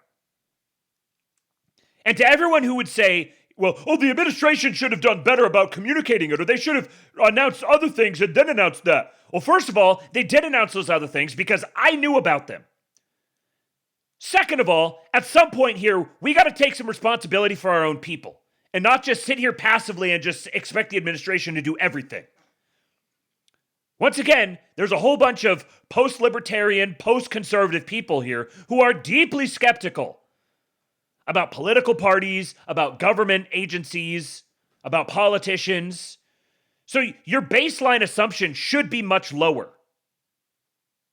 If you think that the administration needs to be the ones responsible for doing every single thing, you're a way bigger truthster than I ever will be. I don't trust nearly hard enough to assume that I can just sit back passively and they're going to magically fix everything. No, fuck off. You've got a platform. Use it. Make propaganda. Run cover for the administration. If they fall short on something, you fill up the gap. You make up the difference. Sitting here like a fucking peanut gallery. Tom says, of course, private equity needs to get out of this business. They cannot have access to these loans in any way. Yes. And that should tell you something. Private equity would absolutely shit themselves to scoop up all of these as quickly as possible. Here's a life hack for you. The entire system, all of the tax, the tax structure, the structure of debt, all these different things, they're all designed around rich people. And here's the hack. Live life like a rich person. Prioritize the things rich people do. Mimic the moves that rich people make. And when you do that, all of a sudden, click, you click yourself into the structure of the system that will carry you up. The thing about rich people is that the rich people will take advantage of the system however it's constructed. Because they can. So the system will always invariably mirror their priorities. So have families buy property, use debt creatively to create arbitrage opportunities. Oh, that's another thing I didn't even mention. This isn't a huge deal because there's a good chance that a lot of it just wouldn't line up with the right demographics. But the 50-year mortgages, people are saying this is a downside of the 50-year mortgage. You build equity in it a lot slower. So when you first start, I guess, is anybody in the chat, does anyone not know how a mortgage works? Do you not know what amortization is? Do I need to just briefly explain that, or does anybody not know what it is? Augustine, okay. So, here, let me just do something here real quick. This will probably be easier to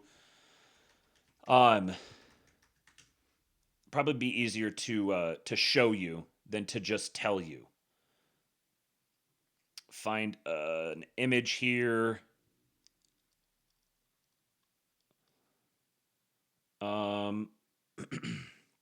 Okay. Oh, fuck off, pop-up. Here's an amortization schedule. So, the terms shown by N here, there's 11 terms in the schedule. $21,000 loan amount. The payment, the monthly payment, or whatever the term is, yearly, monthly, daily, whatever, $2,800. The first payment of those 11 that is made, you pay $2,800. Of that $2,800, $1,470 is interest. $1,330 goes to the principal, the actual body of the loan. So you have the actual amount that you borrowed, and then you have the interest that's charged on it. So when you first start paying on it, you're paying more to interest than you are to principal. So the balance is going down, but notice that you made a $2,800 payment here, but the balance didn't go down by $2,800 because that payment was split up between interest and principal. The longer the amortization schedule, the more it is skewed toward interest payments early. So on a 50-year mortgage, you're going to be paying disproportionately more interest up front than on a 30-year mortgage. On a 30-year mortgage, you're going to be paying disproportionately more interest up front than on a 15-year mortgage, and so on. So you're going to pay more interest overall, and you're going to pay more of that interest weighted toward the front end. So what this means, well, some people were complaining about this, saying, "Oh, well, then that means when you get the 50-year note that you're building up equity much slower. The equity you're building up is the money that's going to the principal is building up the equity in your house for you. So if you're paying more toward interest, you're building equity slower. However, because you're paying more in interest, mortgage interest is tax deductible. So you can actually, because you're paying more in interest up front, you can deduct more on your taxes. Now, this requires you to itemize your deductions. And it's pretty likely that anybody who would be eligible for one of these 50-year mortgages, assuming they limit them, probably is just taking the standard deduction and they're not itemizing. So this wouldn't actually be relevant for you, but it depends. If you I don't know, there might be, if you have a business, you're running it through a business, or you've creatively structured your estate or something like that. There might be ways. Most likely, I'm going to guess that they're going to have either total price caps on it, like you're not going to be able to get a 50-year mortgage on a greater than a $500,000 house or something like that, or it's going to be income limited. So it's only for people who make less than $100,000 a year or something along those lines. So you'd want to be in a certain income range to maximize this usefulness, or you'd want to have a lot of really like high tax deductible expenses, or you would want the house to be so expensive that the interest charges that you're paying are so high that it actually gets you above the that limit. I think it's pretty unlikely that the people who would get a 50-year mortgage would also be itemizing their deductions, with the standard deduction being as high as it is now. But there's the possibility. And for those people who fall into that category, that would be an additional benefit here, that in the early period where you're presumably more income constrained, or you're trying to direct your money elsewhere, you would also get the mortgage interest tax deduction, which would be higher than with the 30-year note. Anyways, okay, what was I think that was all I was going to say. I think that was the only thing. It was just that the mortgage interest is tax deductible, and so the fact that a 50-year mortgage has higher interest expense up front means that you get a larger tax deduction up front as well. Could you get a 50-year mortgage on an apartment complex if you live there? Well, probably, number one, the apartment complex probably wouldn't be, you probably wouldn't be buying the apartment. You'd probably be buying a condo or a townhome. And if you were buying a complex, then that would be probably a commercial loan, which are structured completely differently. And I don't know if they do 50-year commercial loans. They're usually shorter. But it's theoretically possible, but I kind of don't think so. My guess is that this is going to be targeted at single-family homes. My expectation, my guess would be it's going to be single-family homes. It's going to be either first-time home buyers or people making less than $100,000 a year, or both. And it's probably going to have a total purchase price cap of my guess would be probably like $500,000, $550,000, something like that. Sort of similar to the FHA loan. Like an FHA loan, I think it's like $537,000 or something is the cap on it. Okay, back to Tom's thread here. He said, of course, private equity needs to get out of this business. They cannot have access to these loans in any way. These have to be ultimately partially subsidized by those who have stolen so much wealth over the years. You do that via the taxes they are going to pay to fund the program and make it work to dig the younger generations out of the hole. That's the other thing, is that I can almost guarantee you the rates are going to be subsidized. So it's probably going to be like 3 to 4% for the rates on them. They also may have things like grants for down payment assistance to make it even easier to get in. Those grants could be funded by they could be funded by tariffs. They could be funded by a lot of different things. They also might have I'm sure they're going to have incentive programs for the builders, whether it's like kind of like they did the full expensing for factories for people who are onshoring. They do full expensing in the first year. They're probably going to have something comparable to that to really incentivize the builders. They may start fining the builders for sitting on land for too long. There's a lot of different levers that they can pull, but ultimately I think this is going to be funded. I'm pretty sure that they're going to launch the 50 or 100-year treasuries at the same time with low or no coupon, and basically cram them down on all these countries that they've negotiated these trade deals with, and use that as the as like a benchmark. So you might have these, you might be like, I don't know, some sort of, it would probably be I don't know if it'd be a lower rate or a higher rate, but you could use it as a benchmark for these to create, because really the thing that makes these loans doable is having a secondary market. The lenders issue the loan and then they sell the note into the secondary market, where then they get packaged up into mortgage-backed securities. And they separate those securities into tranches based on more or less risky. So they're going to have to create a secondary market for these 50-year notes, I'm sure, in order to make them, to de-risk them sufficiently.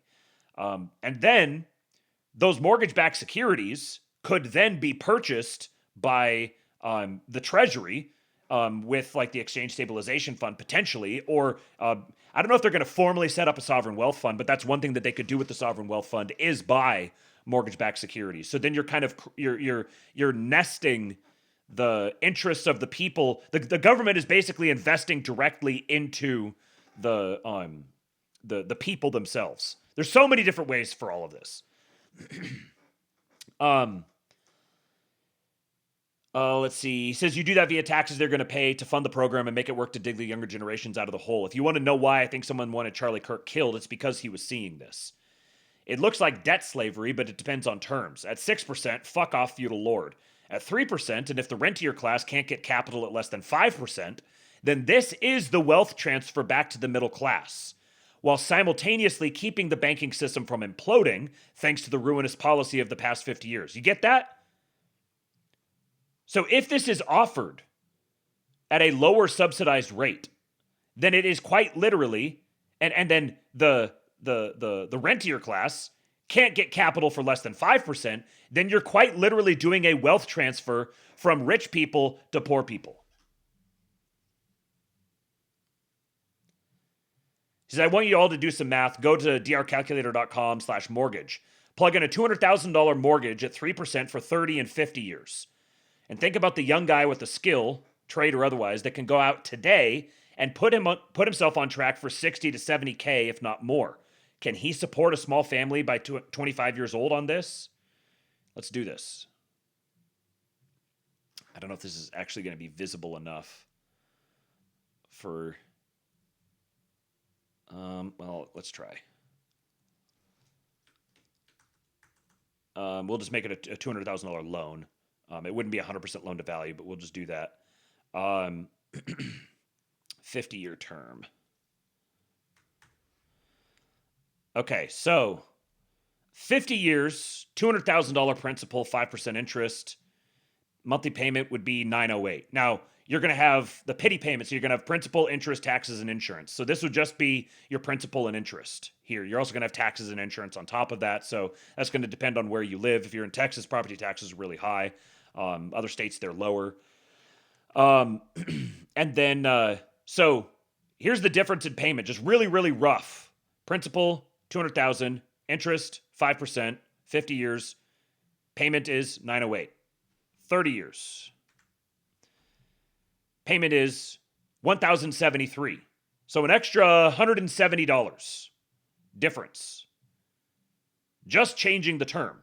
Now, again, obviously you're going to pay way more interest if you pay on it for 30 years or for 50 years. But you're not going to do that. You're going to refinance out, or you're going to pay it off early, or you're going to sell it and use the proceeds to pay off the balance of the loan.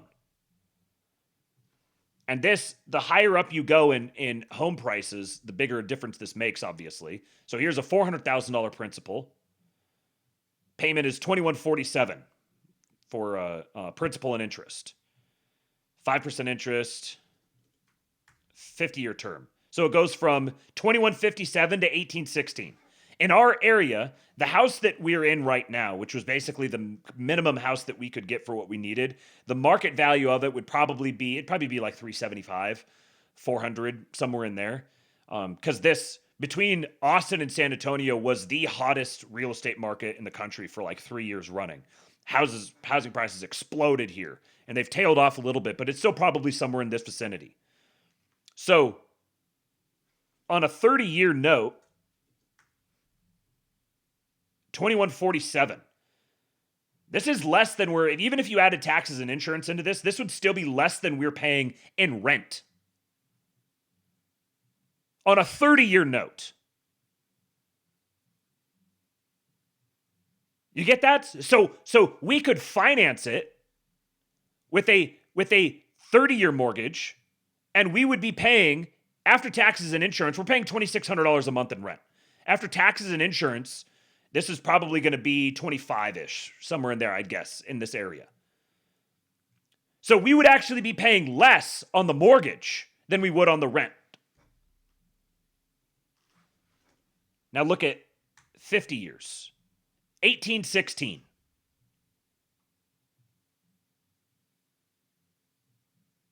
a 50-year mortgage, if it was available to us, and we are in a position to buy right now, we would probably be spending $500 less a month, maybe $400 to $500 less a month versus renting. Renting, we are not building up any equity at all. You want to compare a 50-year to a 30-year, and you want to say, oh, look how much more equity you would have in a 30-year. Yeah, and this is with 5%, not 3 to 4%. It'd probably be 6.25%, or not for us. Our credit's not great. But for us, it'd probably be, I don't know, 7.5% or something like that. So if this was a subsidized rate that was down to like, say, 3.5, 1412. You could get into a $400,000 house, 3.5 for 50 years. The mortgage payment would probably be $1,000 less a month than what I'm paying for rent for the exact same house. The white man is back, baby! The white man is back! Just start building your equity and start the real estate ratchet. 50-year, 30-year, 15-year, whatever. No fucking blackpilling. Yes. Correct. Just start. We're going to start as soon as we possibly can. Again, the total interest that you would pay on it is of very little relevance if you're not going to pay on it for 50 years. You know, if I got a mortgage like this, then I would probably be paying, so it's, again, ignore taxes and insurance. We'll just say $1,400. I'd probably be paying $2,000 a month on this, at least.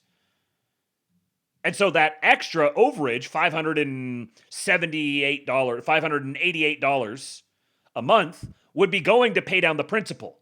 So it would pay it down faster.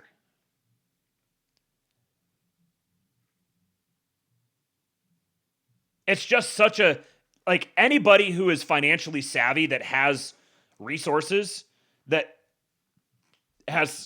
that could get access to this would bum rush it. That's why they're going to have to restrict it. I guarantee it.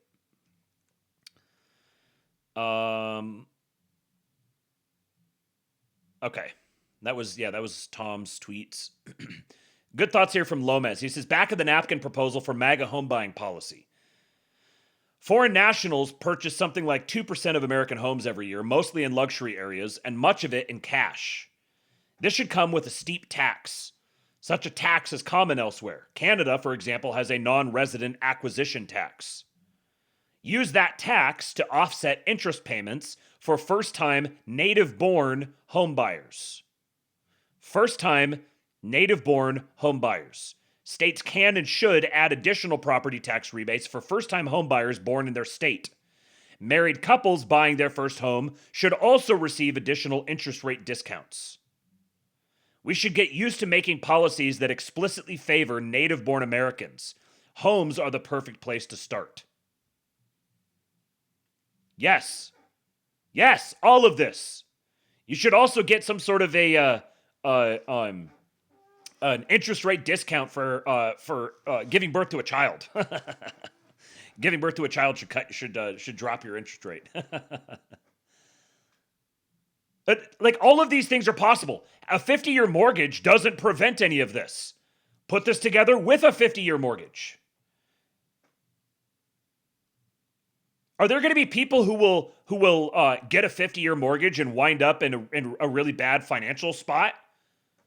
Probably. Just like there's people who get 30-year mortgages and end up in a really bad financial spot. You know, like, there's also going to be a lot of people who it benefits tremendously. And they're going to be able to take advantage of it immediately. It will immediately get people building equity.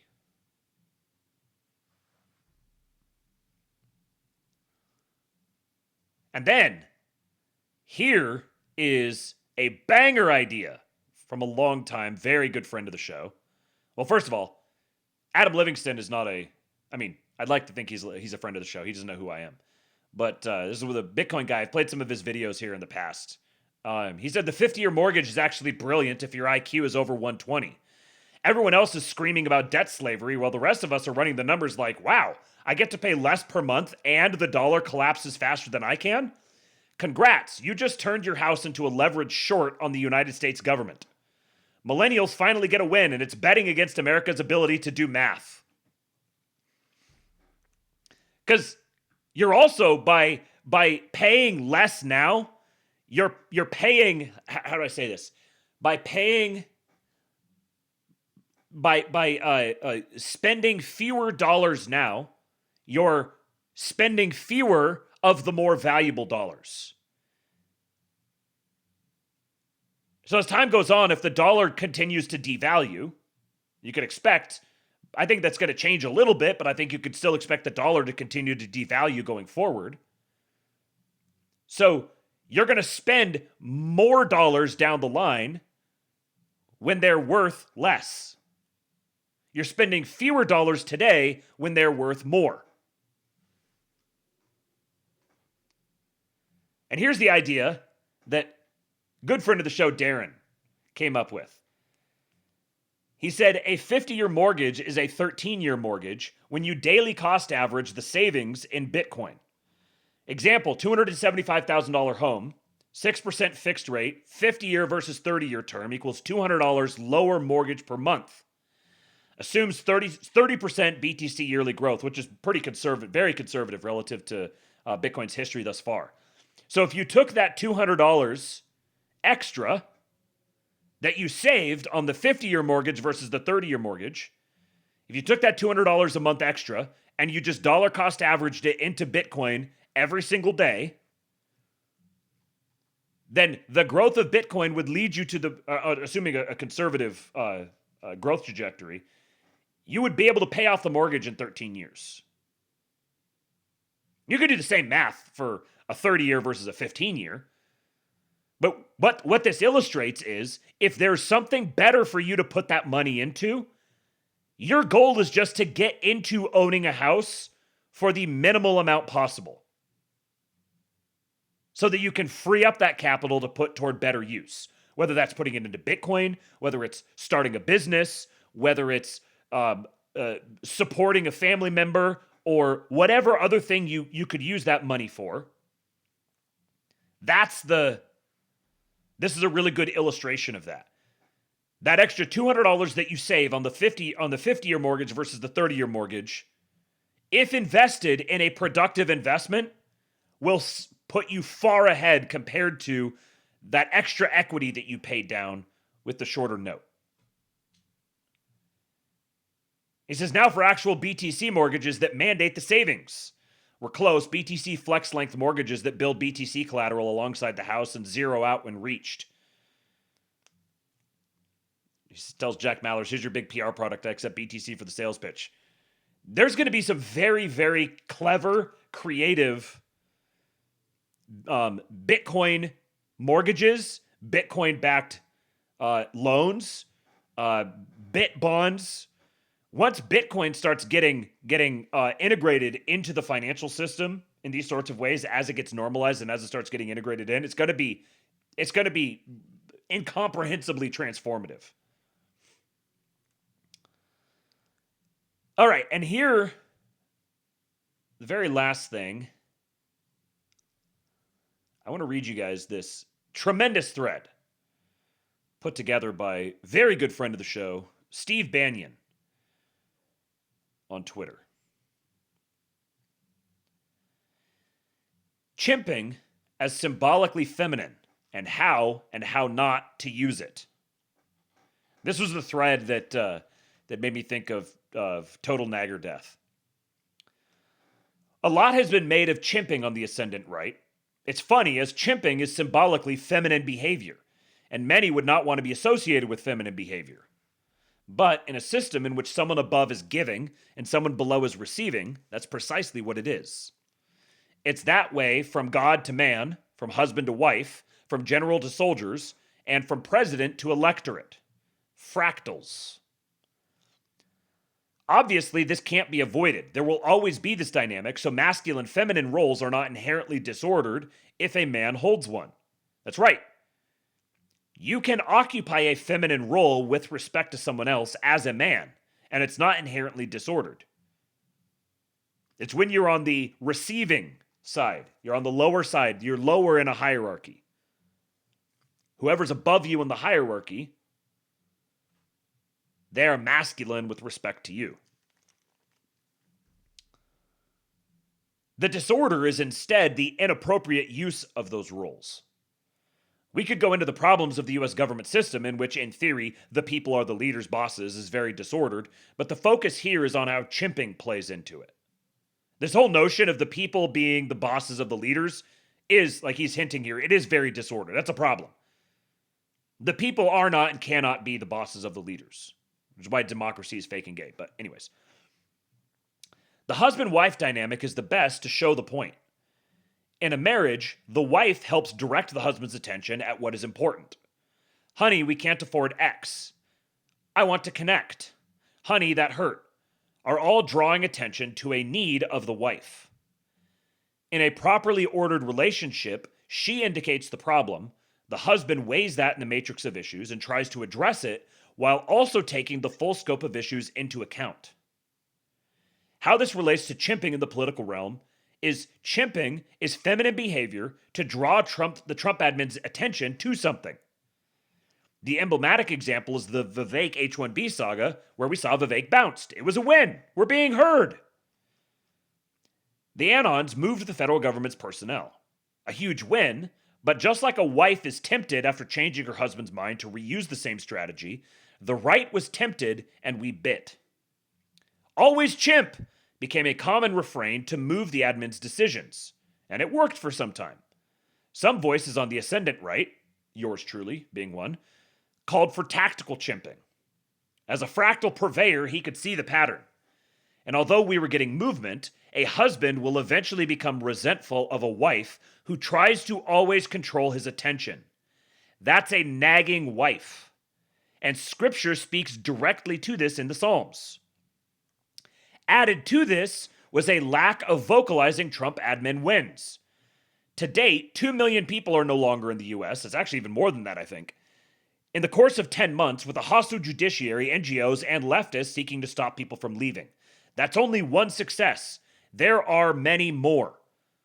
But we have the attention span of a gnat and are demanding attention to our wants, new and old, despite the juggernaut-sized federal government moving more in 10 months to the right than any time in my life. A man can accommodate a wife who demands a lot of attention if there's proper honor and homage. He can accommodate disrespect if it's quiet and makes known demands. But having a nagging wife who is also ungrateful? Disaster. Something in our calculus has to change. Always chimp can stick around if lauding successes are present. Do you think the grill pill crowd knows of all the successes? Like 21 out of 23 court challenges as Trump's Supreme Court wins in 2025? Do the grill pill folks know about the flood of manufacturing likely to come in the next 6 to 18 months? Probably not, because it's buried on page A7 of your local print newspaper. If the media won't trumpet it, why won't we? We need to move the needle in 2026. There should be no question about what successes there have been and how it benefits the grill pill folks. On top of the tax cuts to middle-income Americans, President Trump wants to send you money from the tariffs of $2,000. You also have less competition for housing with a nearly 1% decrease in the total U.S. population. On the opposite side of the chimping is a simple decision. Shut the fuck up. Do you think Trump, who took an MFing bullet, wants to make you a debt slave? Do you think the freakout from the kosher right and the Trump-Vance's counter-signaling of it by not endorsing it is a sign of strength or weakness for the kosher right? The dooming with "it's so over, we're so back" oscillation is actually feminine behavior. And since most of the followers of your account respect your opinion, they're going to doom too. If you think you'd get Charlie Kirked by the left, then any act of disloyalty is self-destructive. The only political virtue that matters is loyalty. That's me saying that. The best option, however, is that of a good wife who only draws attentions to actually pressing matters and is not disrespectful. This is tactical chimping. There are hierarchies of value, and only a few things are worth a freakout. Countersignaling is almost never worth it. It demoralizes people, like a subversive in the ranks. If you are constantly countersignaling the Trump administration, you are a subversive. That's what time it is. There are very rare circumstances where it's appropriate to countersignal the Trump administration. You can question things. You can even criticize. And if you don't know the difference between criticize and countersignal, criticizing is productive. Countersignaling is not. It's that easy. You can criticize. You can question. You can be skeptical. But countersignaling, there is almost never a case where countersignaling is prudent. If you feel the urge to countersignal, just shut up. Just shut up. Just don't talk about it. You're not going to make a big difference yourself choosing to countersignal on something. A big positive difference. But there's a good chance that you'll kick off a doom spiral. There's a good chance you will feed energy to the raving lunatics who cheered when Charlie Kirk got his neck blown out. That's what you're doing when you countersignal. Trump won't be perfect. He will make mistakes. Those are baked into the cake. There's no utility with stakes this high. There's no utility in obsessing about them. All of us have a vested interest in him not being defined by his mistakes when he makes them. If he's defined by his mistakes when he makes them, that will bode poorly for us politically. This is very, very simple math. He will make mistakes. When he makes mistakes, you can go, oh man, he made a mistake. But doing this whole hysterical, pants-shitting, shrieking and wailing, talking about how over it is, it's so incredibly gay.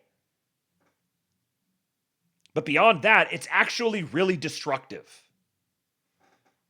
You're sapping energy from our side in a zero-sum game. And you're contributing that energy to the other side because it is a zero-sum game.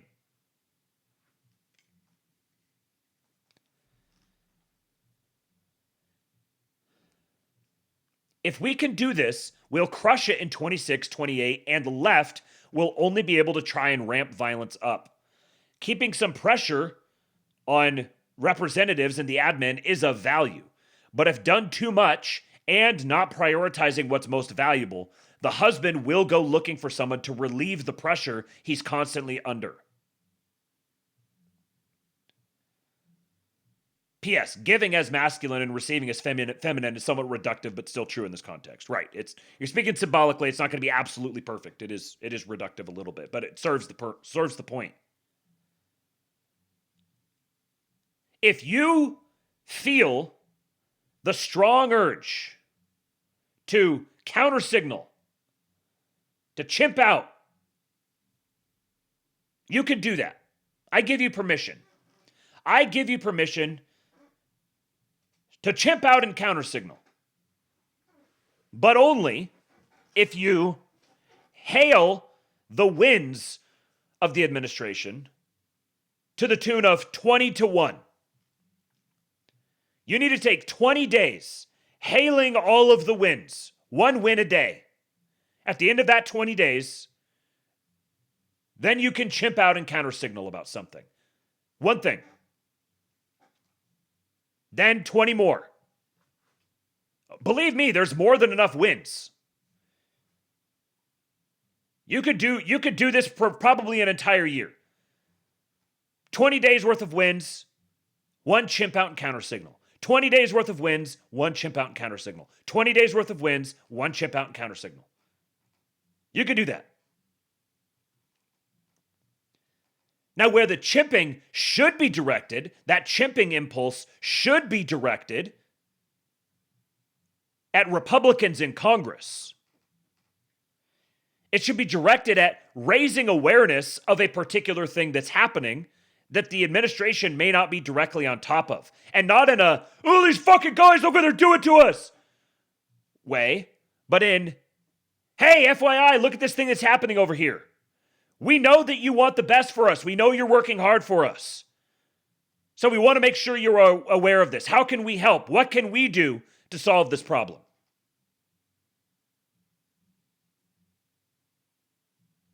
That's how we win. Otherwise, we are just the very henpecking women that everyone claims to hate. The chimps, the always chimpers, they're just henpecking women.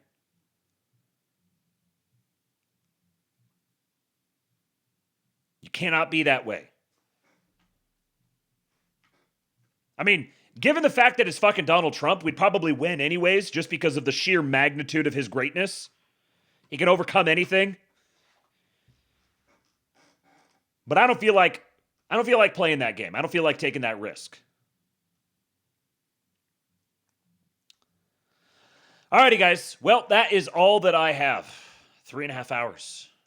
Not too bad. Reminder, I'll be doing another show tomorrow.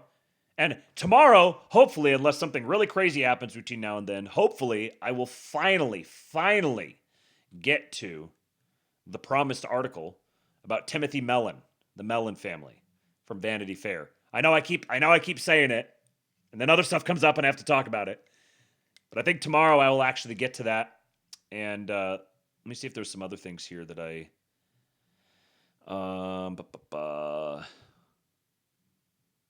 What were some other things that I had here for tomorrow?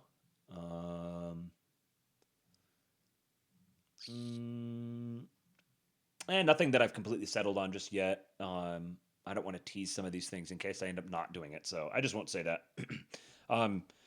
But I can tell you that it is going to be a good show. I know whatever stuff I settle on is going to be good. So make sure you're here tomorrow for another episode of the Astrolabe. And then I will be out Wednesday, Thursday, Friday. I'm going up to DC, and I would love to meet any of you guys that are going to be in the area Friday night. Probably between 6 and 7 p.m. We'll be meeting at a location to be announced. If you'd like to know where that location is going to be, it'll be free to, you can buy your food, your drinks, or whatever, but you don't have to pay anything to get in. We'll just meet at a bar. And if you would like to join me, then shoot me an email, realkingpilled@gmail.com, or send me a DM on Twitter @realkingpilled, and I will let you know where it's going to be. We'll have a good little group of guys there, and there'll be things that happen there that may never be told, or maybe they will. You'll find out about it later on. What happens with the cyberbully stays with the cyberbully. We'll say that. Make sure you guys download the EWBSX app if you want 24/7 White Pill Bangers radio for our guys. That's the place for it. iOS and Android. It's free to download. Go download it. Listen to it every day. Get some of those white hot bangers pumped into your ear holes. And join the King Pilled Discord. kingpilled.com. I've got a little announcement or a little, a recruitment pitch for a couple things that I'm going to post in there here in a little bit. So if you want to be involved in some of these projects, then the place to go is the King Pilled Discord, kingpilled.com. Go sign up, and I will catch you guys tomorrow for the last lab of the week. Unfortunate, but I'll be back next week. Appreciate all the tips tonight, guys. Thank you for contributing to the Make More Ericksons Fund, getting us to the point where we too can begin building equity in a home. I appreciate you guys. Thank you for supporting the show. You can also contribute on Venmo and Cash App and buy me a coffee. And there's a Lightning wallet in the description if you want to send Bitcoin. And oh, by the way, if you send anything, just so you know, if you send anything via Venmo or Cash App, all of those tips, I just sweep those right into Bitcoin.